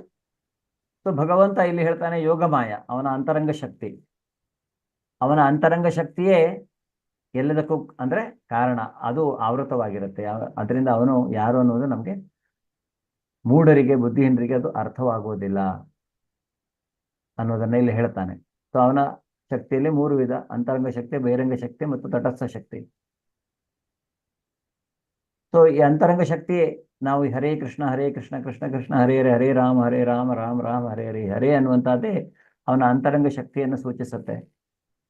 ಅದರಿಂದ ಅದು ಆ ಶಕ್ತಿ ಅನ್ನುವಂತಹದ್ದು ಅಪರಿಮಿತ, ಯಾವುದೇ ರೀತಿಯಾದಂತಹ ಲಿಮಿಟ್ ಇಲ್ಲ ಅದರಲ್ಲಿ, ಅಂತರಂಗ ಶಕ್ತಿಯಲ್ಲಿ. ಸೊ ಅವರ ಮಟ್ಟಿಗೆ ನಾನು ಅಂತರಂಗ ಶಕ್ತಿಯಿಂದ ಆವೃತನಾಗಿದ್ದೇನೆ, ಅದರಿಂದ ನನಗೆ ಹುಟ್ಟು ಇಲ್ಲ, ನಾನು ಅವ್ಯಯನು ಎಂದು ಅವರು ತಿಳಿಯರು. ಕೆಲವರು ಈ ರೀತಿಯಾಗಿ ಆರ್ಗ್ಯುಮೆಂಟ್ ಮಾಡ್ತಾರೆ. ವೇದಾಹಂ ಸಮತೀತಾನಿ ವರ್ತಮಾನಾನಿ ಚ ಅರ್ಜುನ ಭವಿಷ್ಯಾಣಿ ಚ ಭೂತಾನಿ ಮಾಂ ತು ವೇದನ ಕಶ್ಚನ. ಅರ್ಜುನ, ದೇವೋತ್ತಮ ಪರಮ ಪುರುಷನಾಗಿ ನಾನು ಹಿಂದೆ ಆದದ್ದನ್ನು, ಈಗ ಆಗುತ್ತಿರುವುದನ್ನು, ಇನ್ನು ಮುಂದೆ ಬರುವುದನ್ನು ಬಲ್ಲೆ. ನಾನು ಎಲ್ಲ ಜೀವಿಗಳನ್ನು ಬಲ್ಲೆ, ಆದರೆ ನನ್ನನ್ನು ಬಲ್ಲವರು ಯಾರೂ ಇಲ್ಲ. ಅವನಿಗೆ ಭಗವಂತನಿಗೆ ಪ್ರತಿಯೊಂದು ಜೀವಿಯಲ್ಲೂ, ಈಗ ನಮಗೆ ಅಮ್ಮಮ್ಮ ಅಂದ್ರೆ ಏನು, ನಾವು ನಮ್ಮ ತಂದೆ ಅಥವಾ ನಮ್ಮ ಅಜ್ಜನ ಬಗ್ಗೆ ತಿಳ್ಕೊಳ್ಬಹುದು. ಅದಕ್ಕೂ ಹಿಂದೆ ನಾವು ಒಂದು 4 ತಲೆಮಾರು ಹಿಂದೆ ಹೋಗಿ ಅವ್ರ ಬಗ್ಗೆ ಏನಾದರೂ ಹೇಳಬೇಕಂದ್ರೆ ಆಗತ್ತ, ಸಾಧ್ಯವಿಲ್ಲ. ಆದರೆ ಭಗವಂತ ಅವನಿಗೆಲ್ಲ ಗೊತ್ತಿದೆ. ಪ್ರತಿಯೊಂದು ಜೀವಿಯ ಎಲ್ಲವೂ ಅವನಿಗೆ ಗೊತ್ತಿದೆ. ಎಷ್ಟು ಜನ್ಮ, ಎಲ್ಲಿ, ಏನು, ಯಾವ ರೂಪ, ಯಾವ ಶರೀರ ಪಡೆದಿದ್ದಾನೆ, ಎಲ್ಲವೂ ಗೊತ್ತಿದೆ. ಅದರಿಂದ ಅವನು ಮುಂದೆ ಏನಾಗತ್ತೆ ಅನ್ನೋದನ್ನು ಅವನು ತಿಳ್ಕೊಂಡಿರ್ತಾನೆ. ನಾನು ಎಲ್ಲ ಜೀವಿಗಳನ್ನು ಬಲ್ಲೆ, ಆದರೆ ನನ್ನನ್ನು ಬಲ್ಲವರು ಯಾರೂ ಇಲ್ಲ. ಯಾಕಂದ್ರೆ ಅವನು ಅಚಿಂತ್ಯ. ಅವನನ್ನು ಪೂರ್ತಿಯಾಗಿ ತಿಳ್ಕೊಳ್ಳಿಕ್ಕೆ ಅವನ ಕೃಪೆಯೇ ಬೇಕು ನಮಗೆ. ಅವನು ಎಷ್ಟು ನಮಗೆ ಜ್ಞಾನ ಕೊಡ್ತಾನೆ ಅವನ್ನ ತಿಳ್ಕೊಳ್ಳೋಕ್ಕೆ, ಅಷ್ಟರಿಂದ ಮಾತ್ರ ನಾವು ಅವನನ್ನು ತಿಳಿಯಬಹುದು. ಆದರೆ ಅವನು ಅಚಿಂತ್ಯ ಅನ್ನೋದನ್ನು ನಾವಿಲ್ಲಿ ಹೇಳ್ಕೊಳ್ಬೇಕು. ಏಷಾಂ ತ್ವಂತಗತಂ ಪಾಪಂ ಜನಾನಾಂ ಪೂರ್ಣಕರ್ಮಣಾಂ ತೇ ದ್ವಂದ್ವ ಮೋಹ ನಿರ್ಮುಕ್ತ ಭಜಂತೆ ಮಾ ದೃಢಾವೃತಾಃ. ಯಾರು ತಮ್ಮ ಹಿಂದಿನ ಜನ್ಮಗಳಲ್ಲಿ ಮತ್ತು ಈ ಜನ್ಮದಲ್ಲಿ ಪುಣ್ಯ ಕರ್ಮಗಳನ್ನ ಮಾಡಿದ್ದಾರೆಯೋ ಮತ್ತು ಯಾರ ಪಾಪ ಕಾರ್ಯಗಳು ಸಂಪೂರ್ಣವಾಗಿ ನಿರ್ಮೂಲವಾಗಿಯೆಯೋ ಅವರು ಭ್ರಾಂತಿಯ ದ್ವಂದ್ವಗಳಿಂದ ಮುಕ್ತರಾಗುತ್ತಾರೆ. ಅವರು ದೃಢ ಮನಸ್ಸಿನಿಂದ ನನ್ನ ಸೇವೆಯಲ್ಲಿ ನಿರತರಾಗುತ್ತಾರೆ. ಈ ರೀತಿಯಾಗಿ ಅವರು ಭಗವಂತನ ಅಂದ್ರೆ ಯಾರು ದ್ವಂದ್ವದಿಂದ ಮುಕ್ತಿಯನ್ನು ಪಡೆದರೆ, ಈ ದ್ವಂದ್ವ ಅರ್ಜುನನ ಒಂದು ಕಾರಣ ಯುದ್ಧ ಮಾಡೋದಿಲ್ಲ ಅನ್ನೋದಕ್ಕೆ. ಸೊ ಈಗ ನಾವು ಭಕ್ತಿಯನ್ನು ಹರಿಯಲ್ಲಿ ನಮ್ಮ ಮನಸ್ಸನ್ನು ಕೇಂದ್ರೀಕರಿಸುವುದರಿಂದ ಈ ದ್ವಂದ್ವತೆ ನಿರ್ಮೂಲವಾಗುತ್ತೆ. ಭ್ರಾಂತಿಯ ದ್ವಂದ್ವಗಳಿಂದ ಅವರು ಮುಕ್ತರಾಗ್ತಾರೆ ಮತ್ತು ಅವರು ದೃಢ ಮನಸ್ಸಿನಿಂದ ನನ್ನ ಸೇವೆಯಲ್ಲಿ ತೊಡಗುತ್ತಾರೆ ಅನ್ನೋದನ್ನ ಹೇಳ್ತಾನೆ. ಸಾಧಿಭೂತಾಧಿ ದೈವಂ ಮಾಂ ಸಾಧಿ ಯಜ್ಞಂತೆಯೇ ವಿದುಹು ಪ್ರಯಾಣ ಕಾಲೇ ಪಿಚ ಮಾಂ ಸೇವಿದುರ್ಯುಕ್ತಚೇತಸಃ.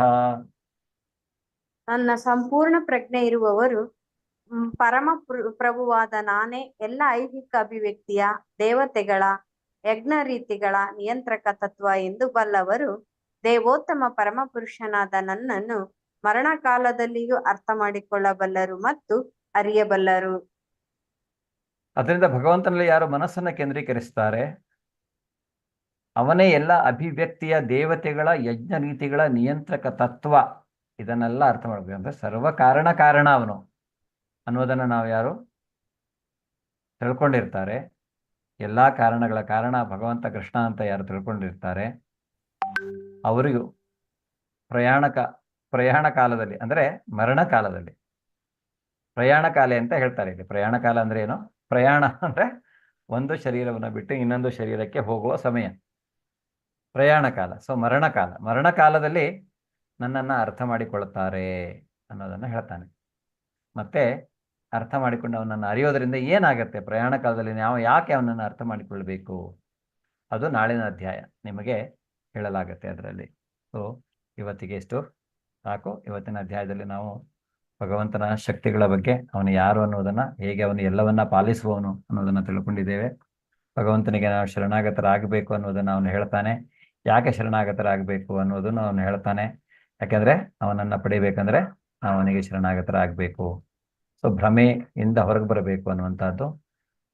ಯಾಕೆಂದ್ರೆ ಈ ಭ್ರಮೆಯಿಂದ ನಾವು ಮತ್ತೆ ಮತ್ತೆ ಜನ್ಮ ಮೃತ್ಯು ಜರಾವ್ಯಾಧಿ ಈ ಚಕ್ರಕ್ಕೆ ಸಿಲುಕ್ತೇವೆ ಹೊರತು ಹೊರಗೆ ಬರಲಿಕ್ಕೆ ಸಾಧ್ಯವಿಲ್ಲ. ಅದರಿಂದ ಈ ಮೂರೂ ಗುಣಗಳನ್ನ ಮೀರಿ, ಸತ್ವರಜ ತಮ ಗುಣಗಳನ್ನ ಮೀರಿ ನಾವು ಭಗವಂತನಲ್ಲಿ ಅನನ್ಯ ಭಕ್ತಿಯನ್ನ ಮಾಡೋದರಿಂದ ಅವನನ್ನು ಅರಿಬಹುದು ಅನ್ನೋದನ್ನ ಇವತ್ತಿನ ಅಧ್ಯಾಯದಲ್ಲಿ ಹೇಳ್ತಾನೆ.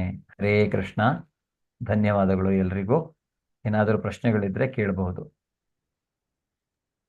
ಪ್ರಭುಜಿ ಅಟೆಂಡೆನ್ಸ್ ಹಾಕಿದಾರ ಒಮ್ಮೆ ಕೇಳಿದ್ರು. ಅಟೆಂಡೆನ್ಸ್ ಹಾಕಿದಾರಂತೆ ಮಾತಾಜಿ, ನೀವು ಹೇಳಿ, ತೊಂದರೆ ಇಲ್ಲ. ಅಟೆಂಡೆನ್ಸ್ ಹಾಕಿದ್ರೆ ಮಾತಾಜಿ ಇದ್ದಾರೆ ನೋಡಿ, ಜ್ಯೋತಿಶ್ರೀ ಮಾತಾಜಿ ಹೇಳ್ತಾ ಇದ್ದಾರೆ. ಎಲ್ಲರೂ ನಿಮ್ಮ ಅಟೆಂಡೆನ್ಸ್ ಅನ್ನ ಕಂಪ್ಲೀಟ್ ಮಾಡಿ. ಅಟೆಂಡೆನ್ಸ್ ಹಾಕಿದ್ದಾರೆ. ಯಾರಿಗಾದ್ರೂ ಏನಾದರೂ ಪ್ರಶ್ನೆ ಇದ್ರೆ ಕೇಳಬಹುದು. ಏನು ಪ್ರಶ್ನೆ ಇಲ್ವಾ? ಜನರಲಿ ನಾವೇನು ಮಾಡ್ತೇವೆ, ತುಂಬಾ ಲೇಟ್ ಆಗೋಯ್ತು, ಒಂದು ರೌಂಡ್ ಹರೇ ಕೃಷ್ಣ ಮಹಾಮಂತ್ರ ಜಪಿಸಬಹುದಿತ್ತು. ಇಲ್ಲಾಂದ್ರೆ ನೀವು ಮಾಡಿ, ನಿಮ್ಮ ಕನ್ವೀನಿಯಂಟಿಗೆ ನಾಳೆ ಆದರೂ ಬೆಳಗ್ಗೆ ಆದರೂ ಒಂದು ರೌಂಡ್ ಹರೇ ಕೃಷ್ಣ ಮಹಾಮಂತ್ರವನ್ನ ಜಪಿಸಿ. ಆಯ್ತಾ? 5-6 ನಿಮಿಷ ತಗೊಳತ್ತೆ. ಮಾಡ್ಬೋದಾ?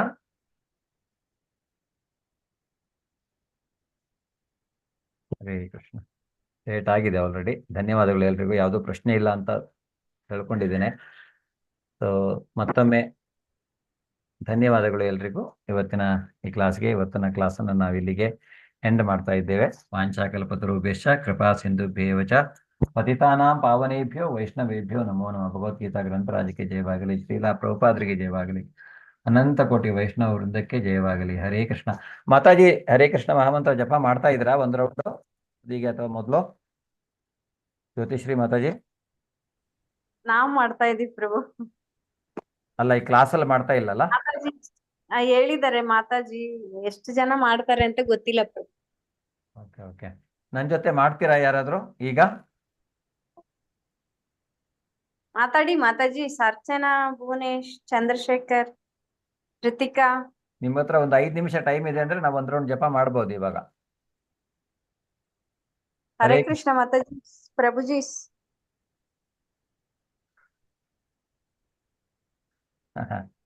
ಎಲ್ಲ ಸೈಲೆಂಟ್ ಆಗಿದ್ದಾರೆ. ಹೊಟ್ಟೆ ಹಸಿತಾ ಇರ್ಬೋದೇನೋ. ಸಾರಿ, ಕ್ಷಮೆ ಕೇಳ್ತಾ ಇದ್ದೇನೆ. ನಾನೀಗ ನೀವು 12 ಜನ ಇದ್ದೀರಾ, ನಾನು ಜಪ ಮಾಡ್ತೇನೆ. ಮಾತಾಜಿ ಒಂದು 5 ನಿಮಿಷ ಮಾಡ್ಬೇಡ. ಓಕೆ. ಜಯ ಶ್ರೀ ಕೃಷ್ಣ ಚೈತನ್ಯ ಪ್ರಭು ನಿತ್ಯಾನಂದ ಶ್ರೀ ಅದ್ವೈತ ಗದಾಧರ ಶ್ರೀವಾಸಾದಿ ಗೌರ ಭಕ್ತವರಿಂದ. ಹರೇ ಕೃಷ್ಣ ಕೃಷ್ಣ ಕೃಷ್ಣ ಹರೇ ಹರೇ ರಾಮ ರಾಮ ರಾಮ ಹರೇ ಹರೇ ಕೃಷ್ಣ ಕೃಷ್ಣ ಕೃಷ್ಣ ಹರೇ ಹರೇ ರಾಮ ರಾಮ ಹರೇ ಹರೇ. ಹರೇ ಕೃಷ್ಣ ಕೃಷ್ಣ ಕೃಷ್ಣ ಹರೇ ಹರೇ ರಾಮ ರಾಮ ಹರೇ ಹರೇ ಕೃಷ್ಣ ಕೃಷ್ಣ ಕೃಷ್ಣ ಹರೇ ಹರೇ ರಾಮ ರಾಮ ಹರೇ ಹರೇ. ಹರೇ ಕೃಷ್ಣ ಕೃಷ್ಣ ಕೃಷ್ಣ ಹರೇ ಹರೇ ರಾಮ ರಾಮ ಹರೇ ಹರೇ ಕೃಷ್ಣ ಕೃಷ್ಣ ಹರೇ ಹರೇ ರಾಮ ರಾಮ ಹರೇ ಹರೇ. ಹರೇ ಕೃಷ್ಣ ಕೃಷ್ಣ ಕೃಷ್ಣ ಹರೇ ಹರೇ ರಾಮ ರಾಮ ಹರೇ ಹರೇ ಕೃಷ್ಣ ಕೃಷ್ಣ ಕೃಷ್ಣ ಕೃಷ್ಣ ಹರೇ ಹರೇ ರಾಮ ರಾಮ ಹರೇ ಹರೇ. हरे कृष्ण कृष्ण कृष्ण हरे हरे हरे राम राम हरे हरे कृष्ण कृष्ण हरे हरे हरे राम राम हरे कृष्ण कृष्ण हरे राम राम हरे हरे कृष्ण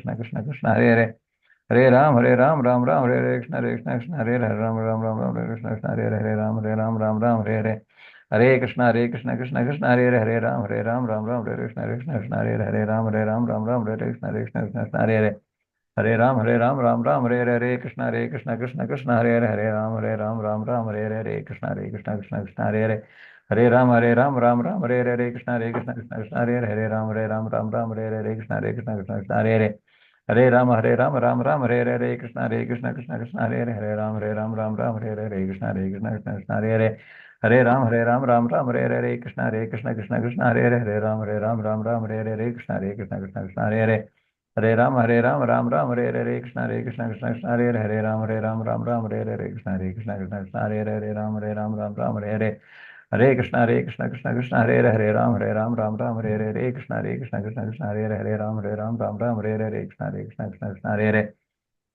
हरे राम कृष्ण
हरे कृष्ण हरे कृष्ण ಮತ್ತೊಮ್ಮೆ ಧನ್ಯವಾದಗಳು ಎಲ್ರಿಗೂ.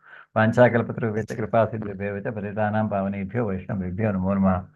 ಭಗವದ್ಗೀತಾ ಗ್ರಂಥರಾಜಕ್ಕೆ ಜಯವಾಗಲಿ, ಶ್ರೀಲಾ ಪ್ರಭುಪಾದರಿಗೆ ಜಯವಾಗಲಿ, ಅನಂತ ಕೋಟಿ ವೈಷ್ಣವ ವೃಂದಕ್ಕೆ ಜಯವಾಗಲಿ, ಎಲ್ಲ ಭಕ್ತ ವೃಂದಕ್ಕೂ ಜಯವಾಗಲಿ. ಧನ್ಯವಾದಗಳೆಲ್ಲರಿಗೂ. ಶುಭರಾತ್ರಿ. Thank you so much.